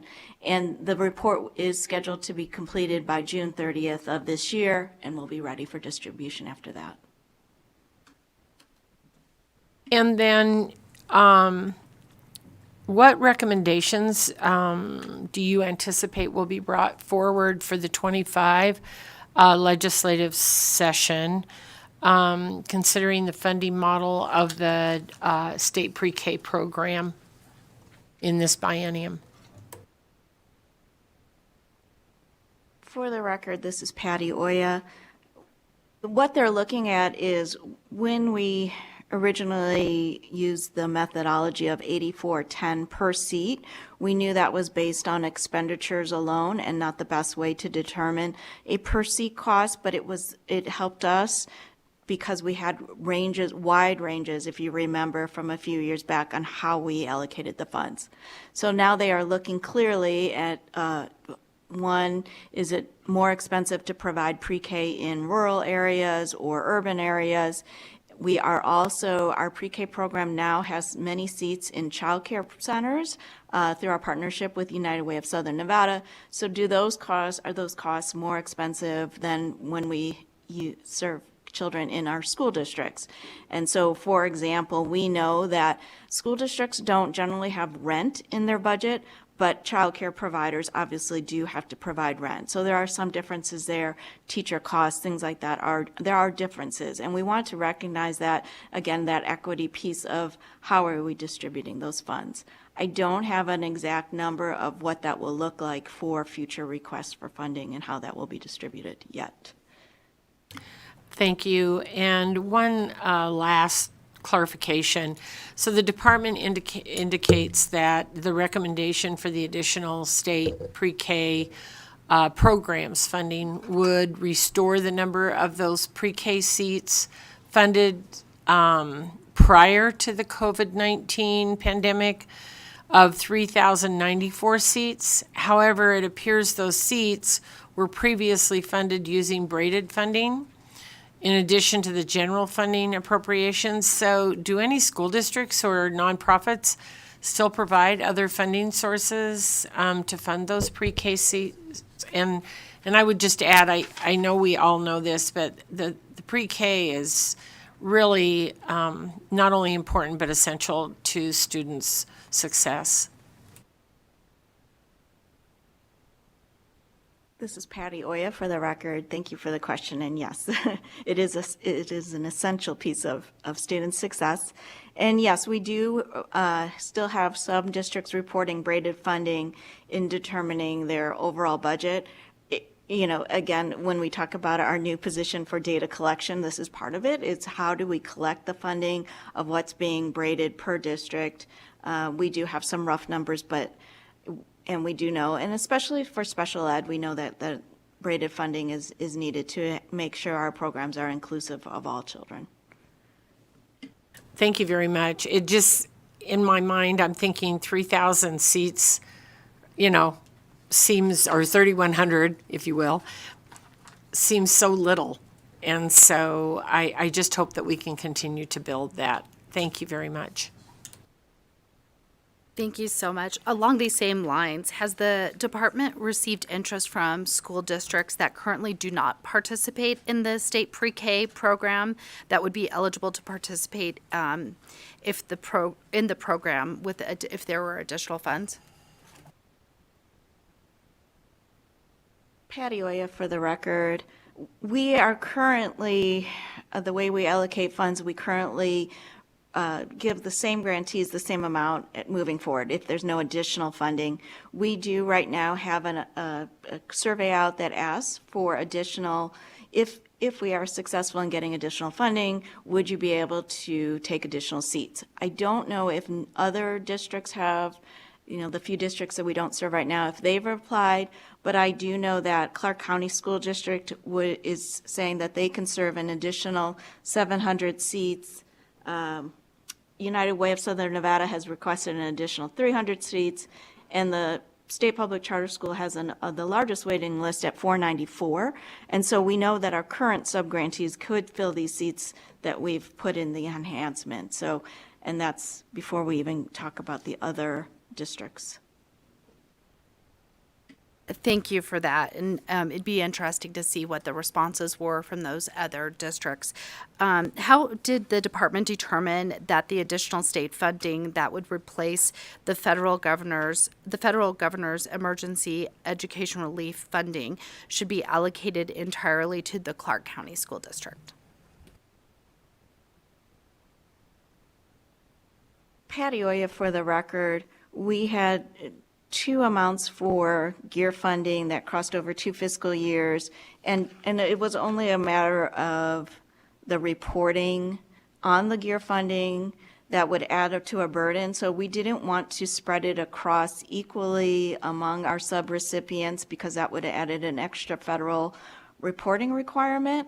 So United Way of Southern Nevada took on, and it's really just a matter of accounting, I guess, 1.8 of the gear funding in fiscal year 22 took the 1.8 million of gear funding and reported on that. And in fiscal year 23, Clark County took and we allocated the 3.1 of gear funding strictly to Clark County School District.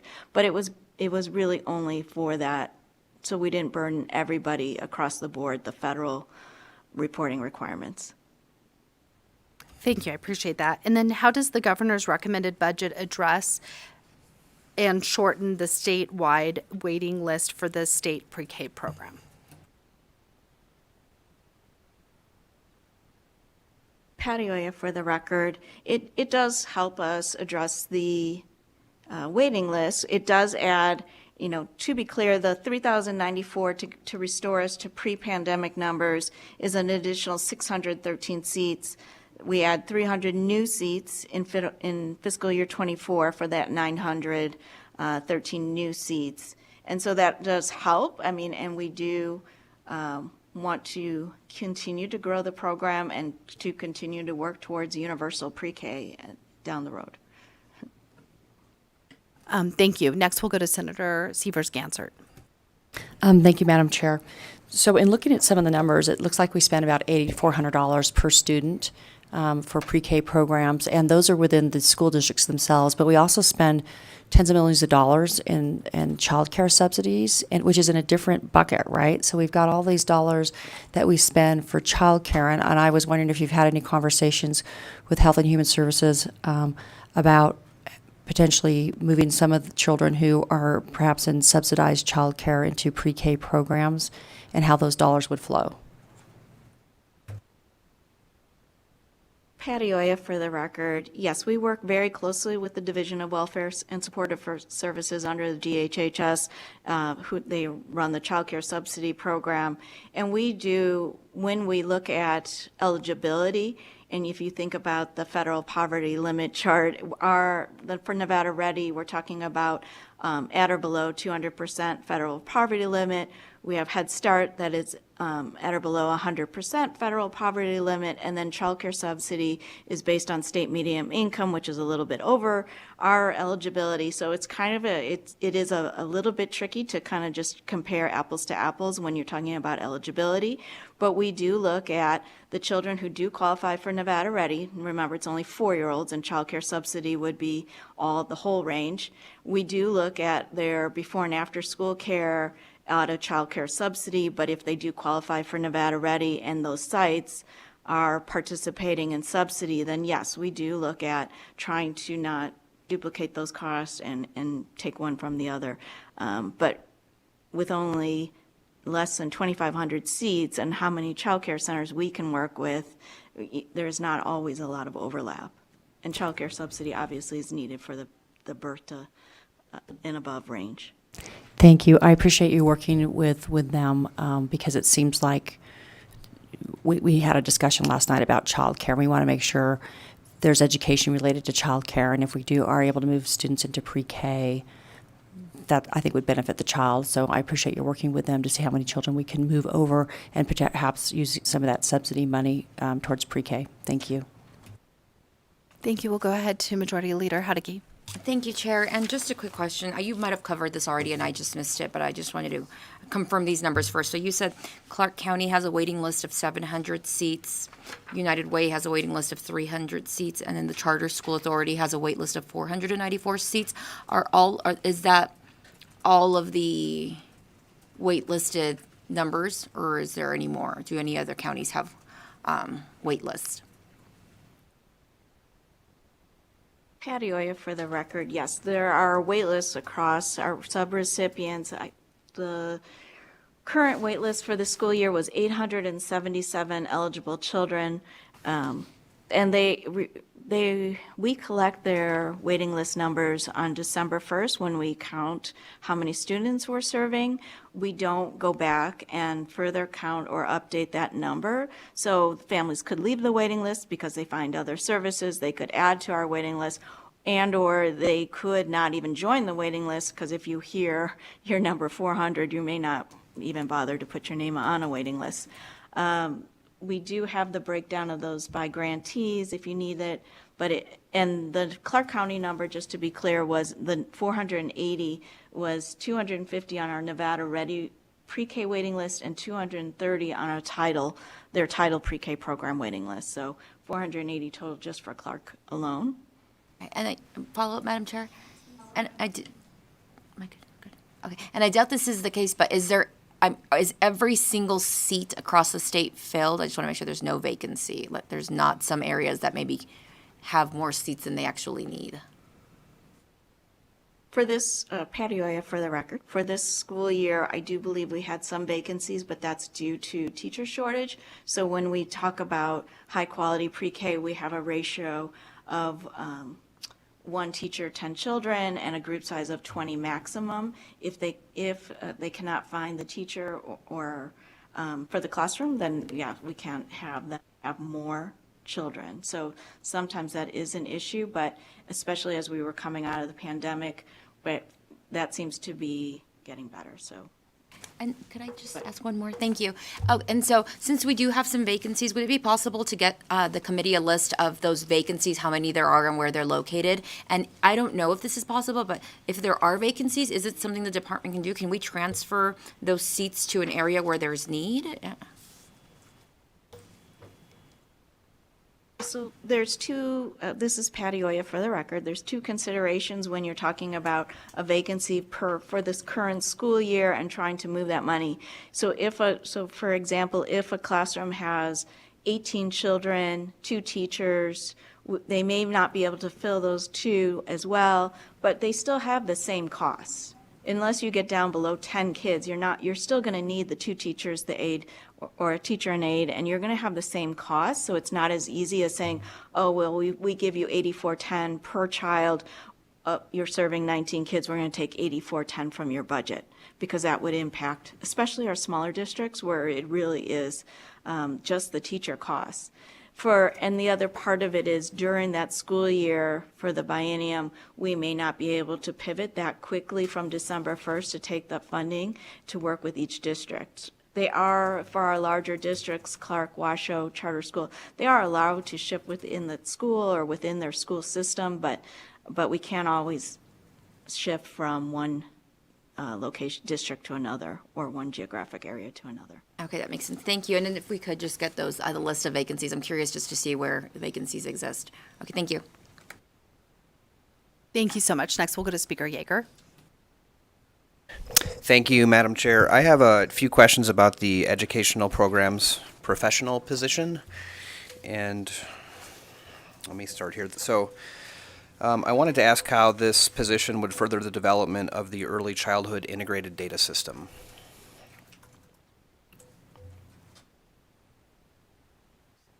Patty Oya for the record. The position is needed in that the early child, we do not currently have in the state an early childhood integrated data system. So just, first, that's put out there. And then second, this position would feed the data from the department into that system and work towards building that system. The position is needed because we do not have someone who can collect across the other types of pre-K. Obviously, I can provide Nevada Ready pre-K numbers, but we also have title pre-K, special ed pre-K. So at first, this position really would focus in on what are the pre-K programs that run out of just the department alone and feed into an early childhood data system, and then further branch out from there and think about the other agencies that would participate in the same data system. Thank you for that response. And my next question was, how would the development of the early childhood integrated data system be expedited if Assembly Bill 113 is approved and the Office of Early Childhood Systems is created in the Office of the Governor? Patty Oya for the record. AB 113, if passed, does make the recommendation that the data system, that every agency participate in the data system. And I think that's, it would actually be a great partnership between the Department of Ed as well as other state agencies that they participate in this development. It's a big project. Not every agency has, like us, has a database to feed into the early childhood integrated data system. So we really do need that coordinating piece. Thank you. And if I could, Madam Chair, my last question on this topic is, could you just talk about how the department currently collects, analyzes, and reports on early learning data, and how this new position would enhance those tasks? Thank you. Patty Oya for the record. Currently, we use a variety of either Excel docs and smart sheets that are submitted either if they have, they can be submitted by email or like a smart sheet form. It's not the best way to coordinate and collaborate data. We also don't have it across even our offices, so we to ensure that we're comparing apples to apples of fiscal year, children served, braided funding. Those types of questions are generally collected on Excel docs by our management analyst. And when you collect things by Excel doc and try to aggregate it, there's human error as well. So I think we can come up with a better system for collecting that information. Thank you for those responses. Thank you, Madam Chair.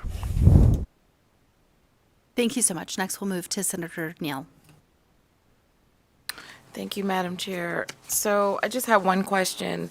Can you please explain the various department activities that would be funded using the recently awarded Federal Preschool Development Grant Birth through 5 renewal? Patty Oya for the record. Thank you for the question. We love talking about this very recent grant that we received.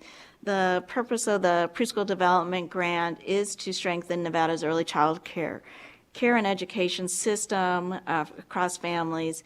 It is an extension of the original Preschool Development Grant that we received 7 years ago that was focused on preschool seats. This one is a little more systems building. We did take the time when writing the grant to partner and get input from other agencies because it is a systems grant. The major activities include an updated statewide needs assessment and strategic plan, and then the major activities of the grant are strengthening approaches to authentic family engagement, stabilizing the early childhood workforce, and expanding high-quality supports for programs serving young children. And we do have a new Canvas course, if you're familiar with the Canvas, and that it walks through all the components of the grant, and I would be happy to share that link if needed. Thank you for that. And then I have a quick follow-up. Given the governor is currently recommending the general fund appropriations to replace the expiring federal governor's emergency education relief funds, please indicate if it is the intention of the department to seek general fund appropriation to support any of the expenditures identified to be funded by this grant over the 3-year period after the grant expires. Patty Oya for the record. In the preschool development grant activities this is a 3-year grant, in years 2 and 3, we do have a small amount of seats designated, 100, I believe it's 100 per year, that focus in on expanding the Nevada Ready Pre-K into family child cares. We're currently only in licensed child care centers. And then we have some seats that focus on the groups that are not currently served in Nevada Ready. So we have heard from some of our districts that the 200% federal poverty limit is too restricting, especially in our rural areas. So there are minimal seats in there, and they're mostly considered more pilot seats, and to see where we can expand our services because of the sustainability is, we don't want to start new seats in an area that we won't be able to sustain past the grant.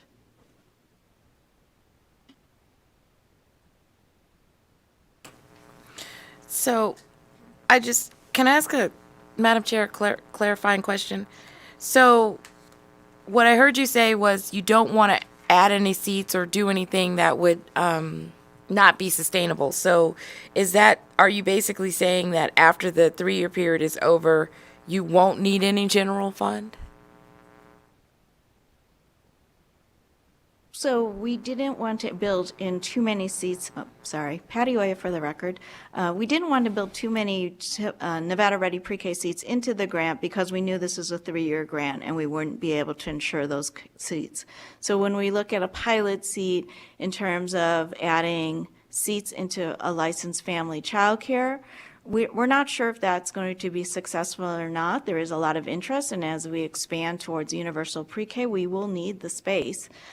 So those would be considered pilots, and if it's successful, if we can demonstrate that this is a viable place to add children into our program, then yes, we would come back and ask for general funds to sustain those seats. And we also don't know if the federal government plans on continuing to fund the preschool development grants after this initial 3-year period.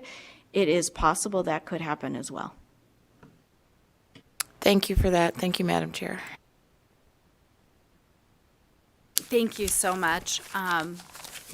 We will go ahead and close the hearing on budget account 2709, and we're going to move forward to budget account 2721. Deputy Superintendent Megan Peterson for the record. Budget account 2721 provides funding for our Office of for a Safe and Respectful Learning Environment. This does include monitoring compliance for school districts with applicable laws regarding student safety and is inclusive of behavioral and physical health of our students. It also includes programs of training to improve school climate and prevent and identify report incidents of bullying, cyberbullying, and safety school reporting, as well as suicide prevention and restorative practices. It includes also the implementation and monitoring of the Safe Voice hotline, as well as the Handle with Care programs, as well as several others. Moving to the first enhancement, E350, this is for the Safe Voice platform and continues funding for each year of the biennium. It was previously funded with COVID dollars and a National Institute of Justice grant, which has expired, and it does provide, as I mentioned, a hotline that is staffed 24 hours a day, 7 days a week to provide a platform for students or the public to report concerns. I do want to address that during the recent budget review process, the amounts that were identified, $386,000 in each year of the biennium, were incorrectly built into the budget, and a budget amendment has been submitted to decrease this by approximately half in each fiscal year to $193,000. The next enhancement, E350, is regarding the school climate surveys. This provides surveys to collect information about student and teacher climate and school safety, as well as the school conditions. Similarly, this one was requested for $620,000 in fiscal year 24 and $400,000 in fiscal year 25. After the agency requested budget had been submitted and approved, we were able to secure funding from alternative sources, and so a budget amendment has been put forward to remove this from the governor's recommended budget. Our next enhancement, E352, is a position, a program officer for the Safe Voice program as well. As the grant had expired, the department is requesting a position to ensure that we have support to continue supporting the Safe Voice platform. This position will provide additional support to the platform to ensure that we are supporting our school safety, EPP, and all aspects of the Safe Voice platform, as well as the Handle with Care program. Our next enhancement, E490, removes revenue and expenditure authority for the trauma recovery grant that is expiring. And similarly, with the expiration of that grant, we are requesting additional funding to support the EPP that was funded through that grant to maintain support for our trauma recovery services. And with that, we are available for questions. Thank you so much. And starting with enhancement 3, I believe that's 350. I should put my glasses on. Yeah, enhancement 350. I just wanted to clarify, and I believe you did just say that an amendment had been submitted on that 396,000 for each of the fiscal years, and it's going to look at more like 193 in each of the years. Deputy Superintendent Megan Peterson, for the record, that is correct. During the budget build process, and this relates back to our earlier ask for the Administrative Services Officer, we had some training that needs to occur, and instead of requesting half the amount in each fiscal year for a total of 386,000, we did build it in for each fiscal year. So the budget amendment does request to reduce this by half in each fiscal year for a total of 386,000 for the biennium. Perfect. I appreciate that. And then also, along the Safe Voice lines, did the department explore the use of any other funding sources, such as grants, for the annual licensing fee for the Safe Voice bullying reporting system for the 2023-25 biennium?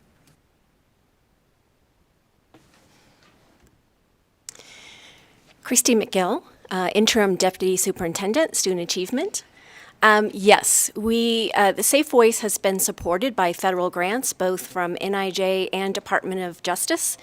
So we utilize a blended model right now. It is an NRS and it is a mandate. And so we do need some base state funding. But yes, it is, like, for example, enhancements in the response for case management. We just got a new grant from the Department of Justice to do that, but the base part of Safe Voice needs to be sustained. We really can't have any interruptions in services in that Safe Voice platform, and state money is some of the more stable funding that we have. Thank you for that. And one kind of follow-up question with respect to those federal grants that are obviously being made available, do they also look to see that the state is providing the funding to keep Safe Voice online and no interruptions? Christy McGill, yes. Every drop of state money we get, we try to leverage that with federal dollars in these programs for school safety. So absolutely. And we appreciate that. Next, we'll go to Senator Severs-Gansert. Thank you, Madam Chair. I have some questions about the tips. You've got sort of the trends and the count for tips, but I want to know percentage-wise how many are around suicide or students threatening themselves or students threatening others, because in the past it's been a significant number or percentage. Christy McGill, for the record, it depends on the year and it depends upon the month. But suicide ideation and suicide tips either are number 1 tip or number 2 or number 3. So right now, currently this last February was our highest volumes of tips ever in the history of Safe Voice, with 1,141 tips. And suicide was the second most common tip. Thank you. And was the first one bullying, some form of bullying, or what is categorized? Yes, bullying and school complaints. School complaints. Yep. Okay. Thank you. And then it looks like there's a bill to require to change a requirement that any tip that's provided by coaches, administrators, staff, or the governing body has to be investigated, but they're going to change that, and I just wanted to understand that a little bit better. So Christy McGill, so I want to start out with the data first. So in 2020, we had 130 tips we needed to follow up on. 2021, 173. 2022, 786. So yes, the bill will help us with that initial investigation, that it starts to originate at the school, so we're not duplicating that effort in those 786 tips that we need to follow up on. But we still have an appeal process for our parents and for our communities in case they feel like their needs are not being met at the school or they need an objective review. And so we are doing that, and those increase as well on the depending upon the volume of the tips. So the bill is going to help us greatly. And we're also needing the position as well. Thank you. And so it sounds like if it went from 130 to 173 to 786, some of the 786 are maybe duplicate. It's around the same topic, or do you think most of them are still unique? There may be some overlap, but when it comes to bullying and complaints, it's usually a 1-to-1 ratio. Like, what if it's school threat? It could be one school threat with a whole lot of multiple tips because, of rumors or, a particularly conversation that was overheard. But in the actual bullying and for suicide, it really is a 1-to-1 ratio. I mean, there may be some overlap there, though. Okay. Thank you, and I appreciate the work that you've been doing over the years. I mean, I think the system's been incredibly important, so thank you. Thank you. Next, we'll move to Assemblywoman Peters. Thank you, Madam Chair. Those numbers are incredible.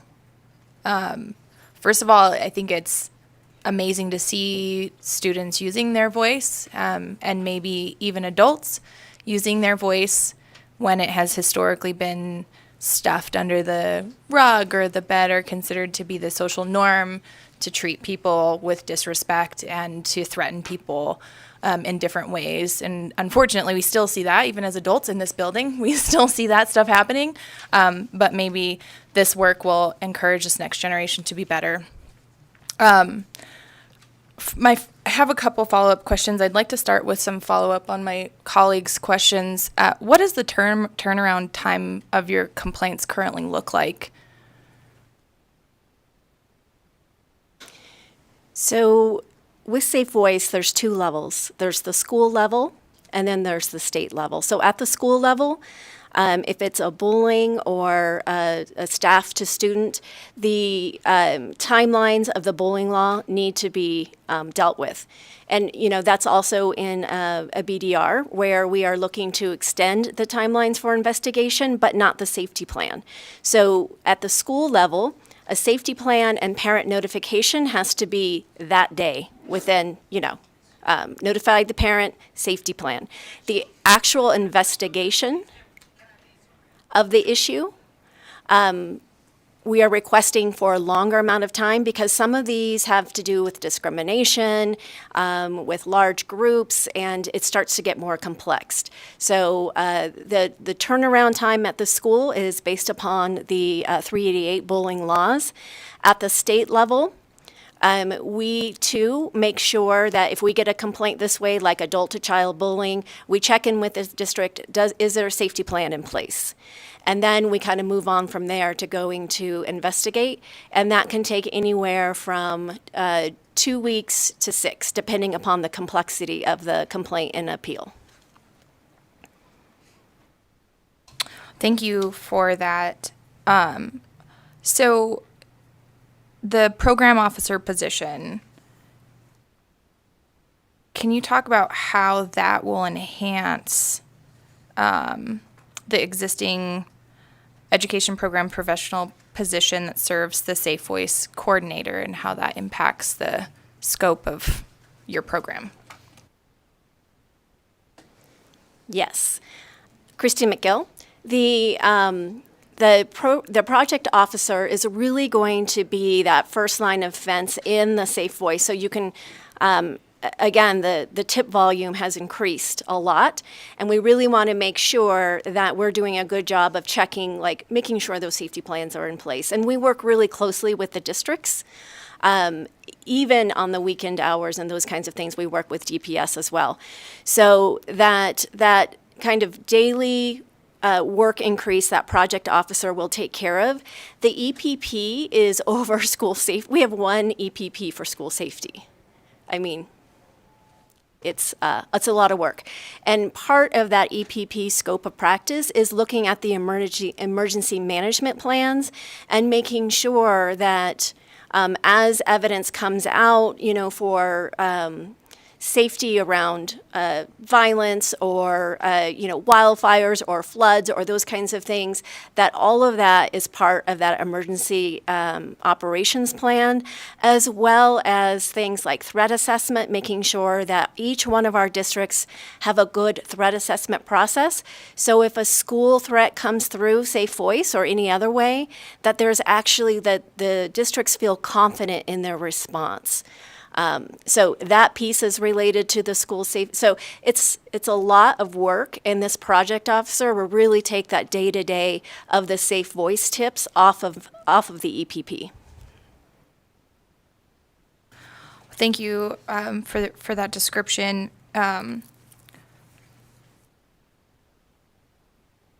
So regarding, I think we've been talking about Assembly Bill 65, right? And so can you talk about how that position, the program officer position, would shift a portion, I guess you kind of talked about this, portion of the investigation responsibilities associated with the Safe Voice program to trained personnel at the public schools. So what does that transition look like?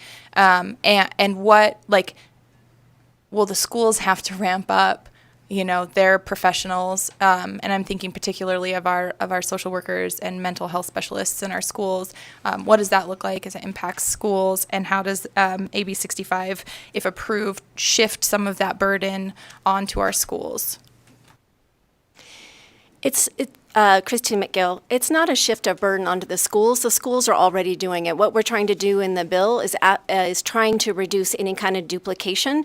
The schools have to operate really lean and mean, and so do we. And any kind of duplication, as we really learn how to do this well, we learned that there was a duplication between, because we want to make sure kids are safe, but there was a duplication of the schools and the Department of Education doing an initial investigation on teachers. So we wanted to eliminate that duplication so that we could be more efficient in our time, so that schools could focus in on that first brush of investigation, making sure kids are safe, and then we could really focus in if the parent really did feel like their child continued not to be safe, we kind of pick up that baton. So it's a really coordinated approach, and it's really trying to get systematic and strategic. I think that this is an interesting way to do this. I think about in our public safety offices, right? If there's an issue within the Washoe County Sheriff's Office, they don't necessarily review themselves, right? So I have some initial concerns, and obviously we're not hearing AB 65 at the moment, but of what the implications of that could look like for schools and people in a school self-regulating within the school, and how that could impact students and their families as they pursue complaints and issues. And that it comes to my final question. Can you talk about how the addition of this program officer position would ensure the office for your office remains in compliance with statutory requirements related to Safe Voice and handling with care programs? Christy McGill, again, the volume of tips have increased so much that it really is, we're not doing a good job now with just one EPP and myself like toggling the Safe Voice tips. So this person will really ensure, and what you said about, that division of duties, parents can still call us at any time that they feel like their child is unsafe and the school's not addressing the issue. And at any time, we can stop and, address that issue. What this really does is this program officer will really be able to take the time to go through the tips. The other piece we also want the program officer to do is, as they review the tips and they see the kinds of response, is to craft a training plan from that data. And so that we have training plans and materials and supports and on-demand kind of trainings that meet the needs of the districts as they come up. So if we see, for example, that there is an issue, a compliance issue around the investigation piece or around the discrimination piece, and instead of waiting, we can really start to put training plans in place, and that's what additional staff will allow us to do, is that raise that capacity. Thank you so much. Next, we'll go to Chair Monroe Marino. Thank you, Madam Chair. And I'd like to go to Decision Unit E275 and E490. And I first want to thank you for sharing that data. As depressing as it is, I'm over here. Hi. Thank you for sharing the data. As depressing as it is, but you've talked about it, but could you discuss just a little bit more why the ongoing duties of that grant funding program officer are, other folks aren't unable to handle the duties if this was not funded? The remaining staff couldn't handle those duties. Could you just elaborate a little bit more on that? Christy McGill. Overtime. So I just, I don't want to burn out my staff. And working on Safe Voice is difficult. Seeing those tips every day and being able to knowing that in your heart that the kids are safe and you're doing a good job is difficult work. And it's not something someone should ever be doing 50 hours a week. I mean, I really got to be careful in this work with burning out staff. And so, we have been doing it this way. And, I've been very blessed to keep my staff, but it's the toll, right? Going from 100 tips to almost 700 tips that you have to lay eyes on, and the diversification of issues that are coming through is difficult. And so, and then also having to parcel out, making sure the emergency management piece is, covered, and that the threat assessment piece is covered, and the bullying training is covered, and the discrimination is covered. It just gets too much. And so this position is really important for us to get that day-to-day work of the Safe Voice off some of the EPP. Madam Chair, may I ask? Relationships are extremely important, right? And especially when dealing with situations that kids, sometimes educators and parents, with trauma issues. Would this position, eliminating this position, have a direct impact on some of those relationships that have been established? Christy McGill, I apologize. I think I got the Safe Voice and the trauma position mixed up, so apologies for that. I'm referring to both, so you're fine. So although the grant is going away in trauma, we are requesting to keep the position. And for two reasons, and they're both rooted in evidence and good practice. So I was just reading a brief today from Nevada's Psychiatrist Association, really highlighting the impact that trauma has on our students. Some of the data and the anecdotal data and the stories, and you look at Handle with Care and Safe Voice, and you look at the tips in Safe Voice, we have many students toggling traumatic episodes as well as kind of this chronic stress. And so what this position will continue to do is three things. One is they'll continue to support the districts in evidence-based training as it comes up. Trauma-informed schools is a very new approach. And so as we are learning how to do it well, we want to make sure those lessons are learned and that we give that information to our districts. Also, we've really learned outside of the pandemic and with the increase of youth suicide that some of our smaller districts or schools or charters that may be experiencing some of these community traumatic events for the first time need additional supports, and so this person helps coordinate that. For example, in a rural area, you may need to have people coming out from an urban district to help support in a traumatic event, and to have that fluidity of support between our districts is extremely important in a time of crisis, and that this person would help support that as well.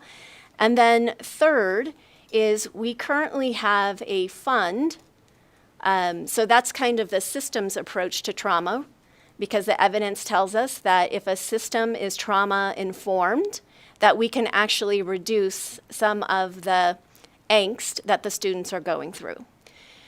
And there's also the student themselves that may need additional support individually. And so we have a fund right now through this federal grant that supports those students that may not have insurance due to a whole host of reasons, to get that very specific trauma support care to help them move through the trauma and to, stay in school and keep doing well. I think one of the most difficult things to see is a student that just lost a parent or, some big traumatic event, and they're not well supported. Schools can only do so much, and so bringing in these service providers into our schools. So what we hope for is to continue to look for federal grants, state funds to continue to have this fund for those very vulnerable students. So those are the three important things that we want to sustain with this position. Thank you so much for that answer, because students today in schools are dealing with things that I know I didn't have to deal with when I went to school. And there's so many things that happen outside of the school before that kid even, goes through the doorway of the school that the teachers and the staff have to deal with. So thank you for sharing what you said about putting those this position together with local, you didn't say it, but nonprofits or organizations that can help the student, but also help the parents deal with those issues that are happening outside that have a direct impact on what's happening inside the classroom. So thank you for that. Thank you, Madam Chair. Thank you. Next, we'll go to Chair Dondera Loop.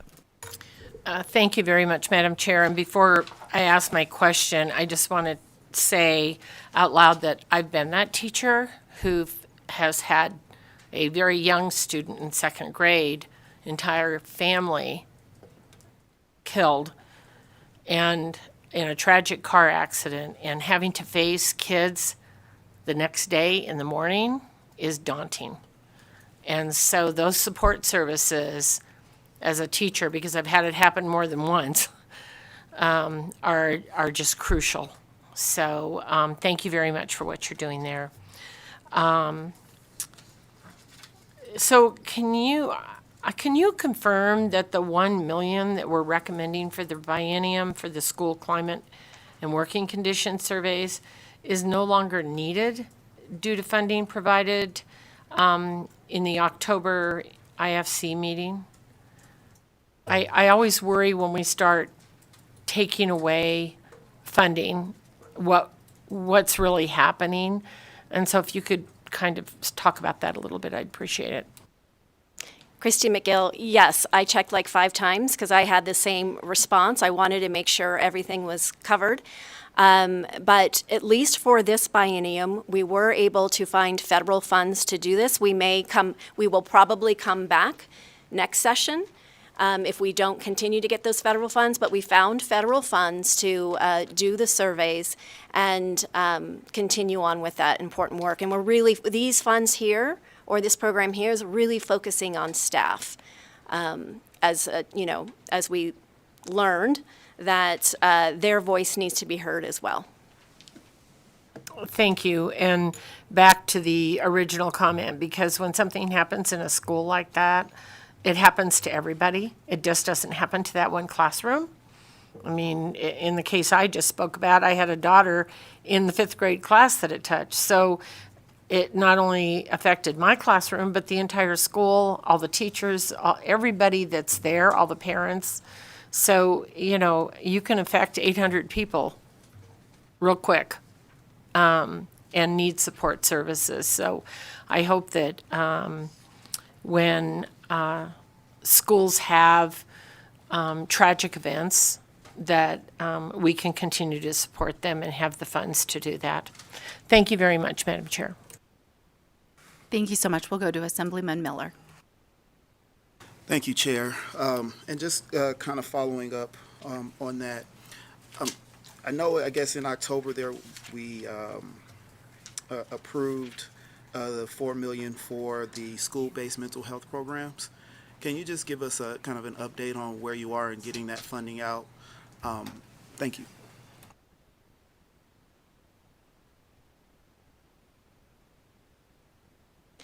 Christy McGill, I have specifics, but I don't have them with me because I wasn't prepared to talk about that today, but I would be happily to forward that to you.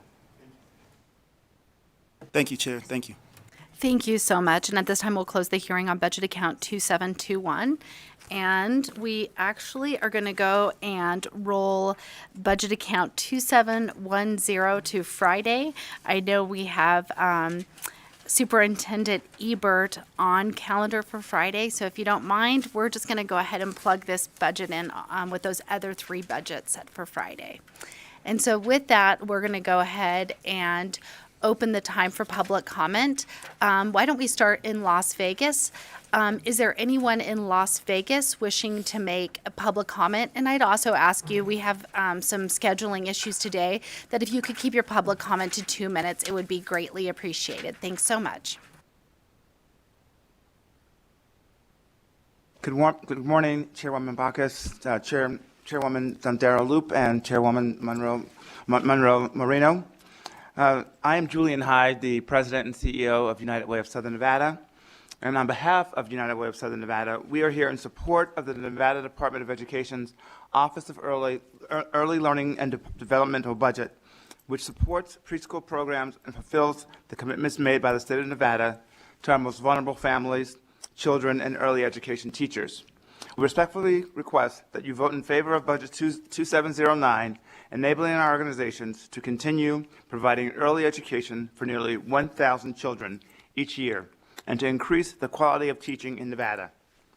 Fully funding early childhood systems is not a luxury, but an imperative to ensuring equity and minimizing the gaps that exist while influencing equality across the system. To ensure the highest outcomes for the communities who are limited in their resources and whose lives will be inspired towards generational progress. With that, I thank you for accepting our comments and appreciate your support of the Nevada early education leadership in the state of Nevada. Thank you so much, Mr. Hugh. And I assume there's no one else there in Las Vegas wishing to make public comments, so we'll go ahead and come up here to Carson City. And with that, whoever wants to begin with public comment, just remember, hopefully 2 minutes. Good morning. My name is Alex Knowles, and I am a speech-language pathologist, SLP, at Clayton Middle School. I have been employed with Washoe County School District since 2006 as an aide in early childhood, and my current role since 2012. I have my master's degree in speech-language pathology and audiology from UNR, and am a member of the Washoe Education Association. Within 6 months of graduation, I was working with children with disabilities in an inclusion pre-K.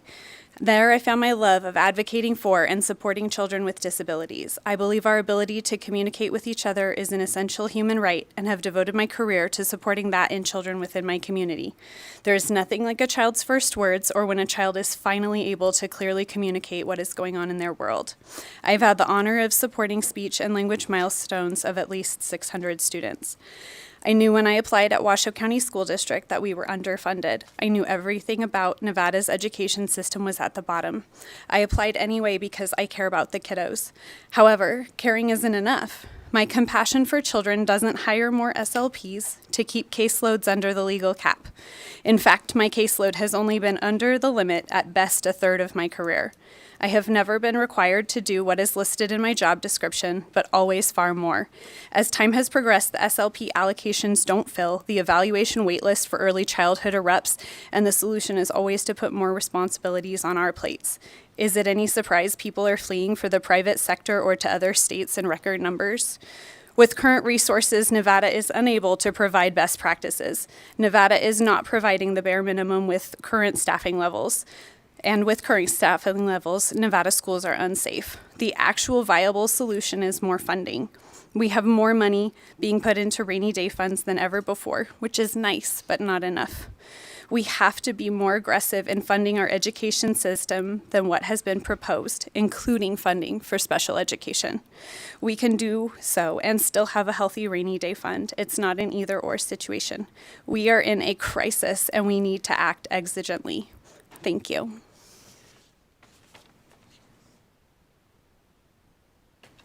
Hello, committee. My name is Elise Monroy Marsala. I'm with Bells and Case Government Affairs, and I'm happy to be here today on behalf of our client, the Children's Advocacy Alliance. CAA supports the request to restore pre-pandemic funding to budget account 2709 for early childhood learning. CAA also supports the eventual goal to offer high-quality pre-K to all 4-year-olds statewide or universal pre-K. We also agree, and it was mentioned by one of the great committee members here, that 3,000 seats seems like a small number for providing pre-K. So we would just note, as you all are turning up over the next couple of weeks, your budgetary couch cushions, if you will, that an additional $8 million investment in the Nevada Ready Pre-K program would allow 475 4-year-olds to access 5 hours of in-classroom time Monday through Friday. CAA would like to see funding for early childhood education, high-quality in-person pre-K class time. Thank you. Good morning, members of the committee, and thank you for allowing me to speak with you today. My name is Maggie Babb, and I'm a second grade teacher in the Washoe County School District. I have a master's degree in elementary education from the University of Northern Colorado, and I've been living and teaching in Nevada for 8 years. I'm also a member of the Washoe Education Association and serve as an at-large director for the association. I love teaching. I have been dreaming of being a teacher since I was a little girl. There is nothing better than creating a community of learning with students and growing through the year with each other. I can't imagine a more fulfilling career. Unfortunately, in the last few years, I have witnessed as education in this state has deteriorated to the point of crisis. Over the past few years, I have sincerely considered leaving teaching in order to work a job that is more sustainable. At this point in time, my wages do not keep up with the cost of living in Reno, and even with my husband's salary, we are not able to afford to buy a home in the community. Going into this school year, Nevada had around 2,500 job vacancies in education. Every morning, I receive an email from my school admin outlining the staffing for the day, including who will be out. I tell you about this because in the last 2 years, it has become a tricky puzzle where if we have more than 1 or 2 people out that day, the whole structure of the school must adapt. Let me be clear, my school has only 1 or 2 unfilled vacancies. But the minute our school has more than 1 teacher out for the day, we are looking at having classes double up, losing prep time, having to find coverage for recess and on. I worry that without an increase in pay, this trend will only continue. However, we know the solution to these shortages. It is to pay educators what they are worth. It's time to show respect to educators by investing in our careers. We have more money being put into rainy day funds than ever before, and we can be more aggressive in our funding system. Education in Nevada is in crisis, and if we don't act with a sense of urgency now, we risk losing our public education system altogether. Thank you for the opportunity to speak with you all today.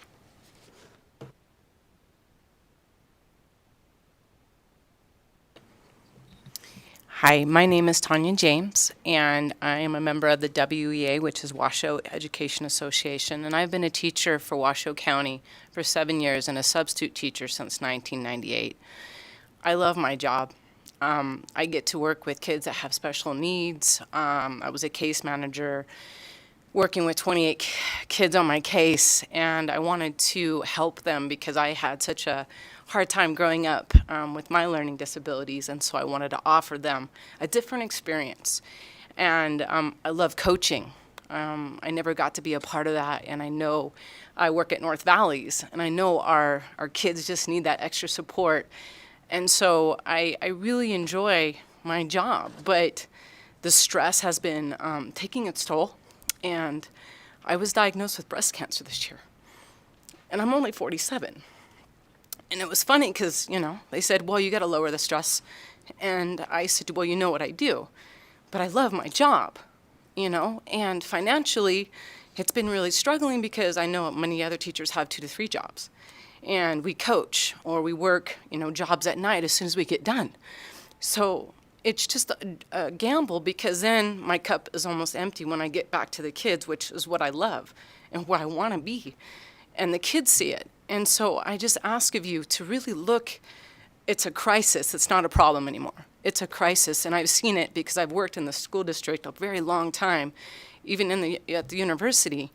And it's human beings that have their cup empty that are trying to give to other human beings that need that support. And we're just asking you, because we're dealing with more violence, You know, I've gotten threatened this year in a ceramics class to get stabbed, and then we've had things at North Valleys happen. We need the support from school police. You know, we need these fundings. It's no longer just a cushion. But I've seen some amazing teachers leave this career and leave my kids, and us try to cover for them. And I just ask you, please, look at it, at what we're dealing with, and look at the numbers, because that's really what's happening and why I feel like it's like a sand pit, and it's just starting to erode. And I thank you for your time. Hi, my name is Kaylin Evans, and I'm the president of the Washoe Education Association, and I appreciate the opportunity to address you today. Unfortunately, the stories that you're hearing and that you've been continuing to hear throughout the session are not the minority. They are very much the norm. And the reason that we keep coming back is because it's extremely important that we understand truly the reality that is happening in our school district. Every issue that every one of your constituents hold dear to them is directly impacted by education. The growth, resilience, and diversification of our economy, poverty rates, economic mobility, racial disparities within those categories, child mental health conditions, teen suicide rates, teen drug use, even environmental issues. Every single one of these has a direct correlation to how we provide our pre-K through 12th grade education. I've been in Nevada my whole life. I was born and raised here, and I always wondered why we as Nevada rank so low in so many of these metrics. And maybe some of you have thought the same thing. And I feel like it's because we're trying to treat these specific issues at the symptom level. A vulnerable economy is a symptom. Lack of economic mobility, that is a symptom. Child mental health conditions, these are symptoms. We're not going to be able to address any of these issues unless we start addressing one of the main root causes, and that is the gross underfunding of our public education system. And will leave you with this, and this has been mentioned, this is not a zero-sum game. We have significant amounts of revenue, and a significant amount than we ever had before being proposed to be put into rainy day funds. We can make amendments to SB 231 and provide better wages and still have significant amounts in the rainy day fund. We can actually increase funding to special education, which the current budget does not have increases to special education. These are our students with special needs and are by far most hard to fill positions within our school district. We can do that and still have a healthy and viable rainy day fund. Thank you.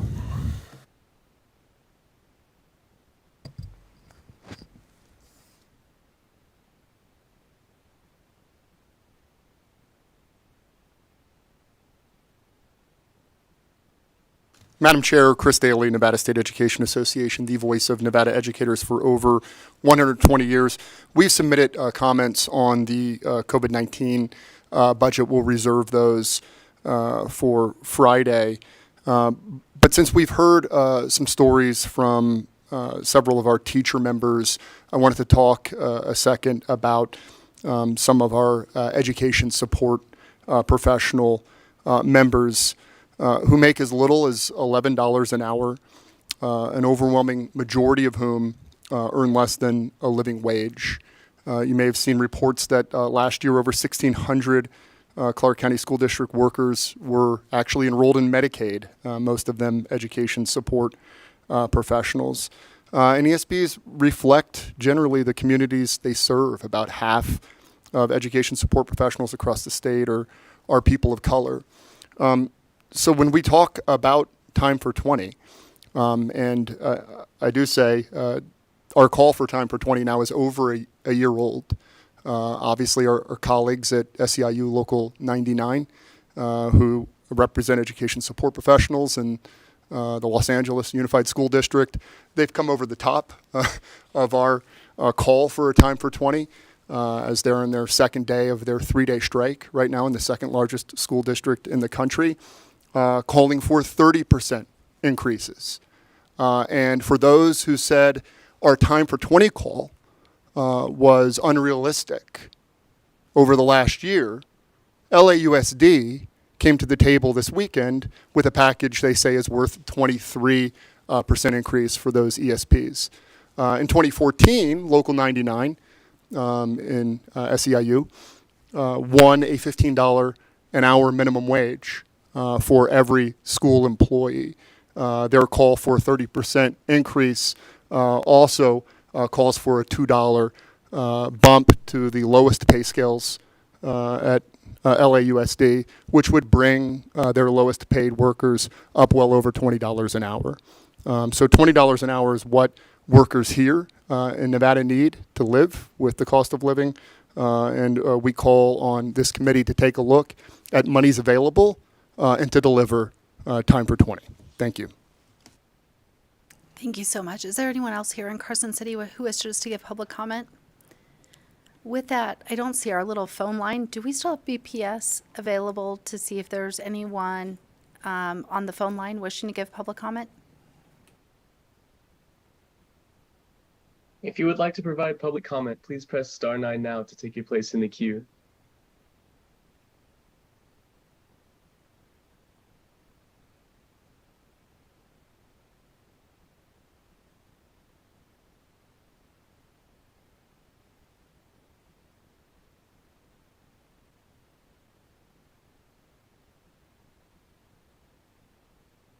Hi, this is John Craig with the Nevada Association for the Education of Young Children, calling in today to show support for the enhancements for Budget 2709. Early childhood programs and educators are the workforce that supports Nevada's workforce, so it's a necessity for families with young children to have access to early childhood programs in order to go to work and or go to school. Also, early childhood is essential for our businesses and our communities to thrive. Thank you. If we can go to the next caller.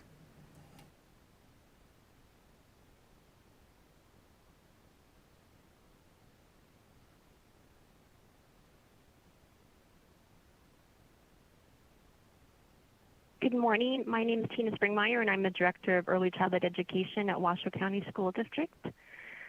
I'm in support of the enhancement budget to 27009 to expand services for our early childhood students.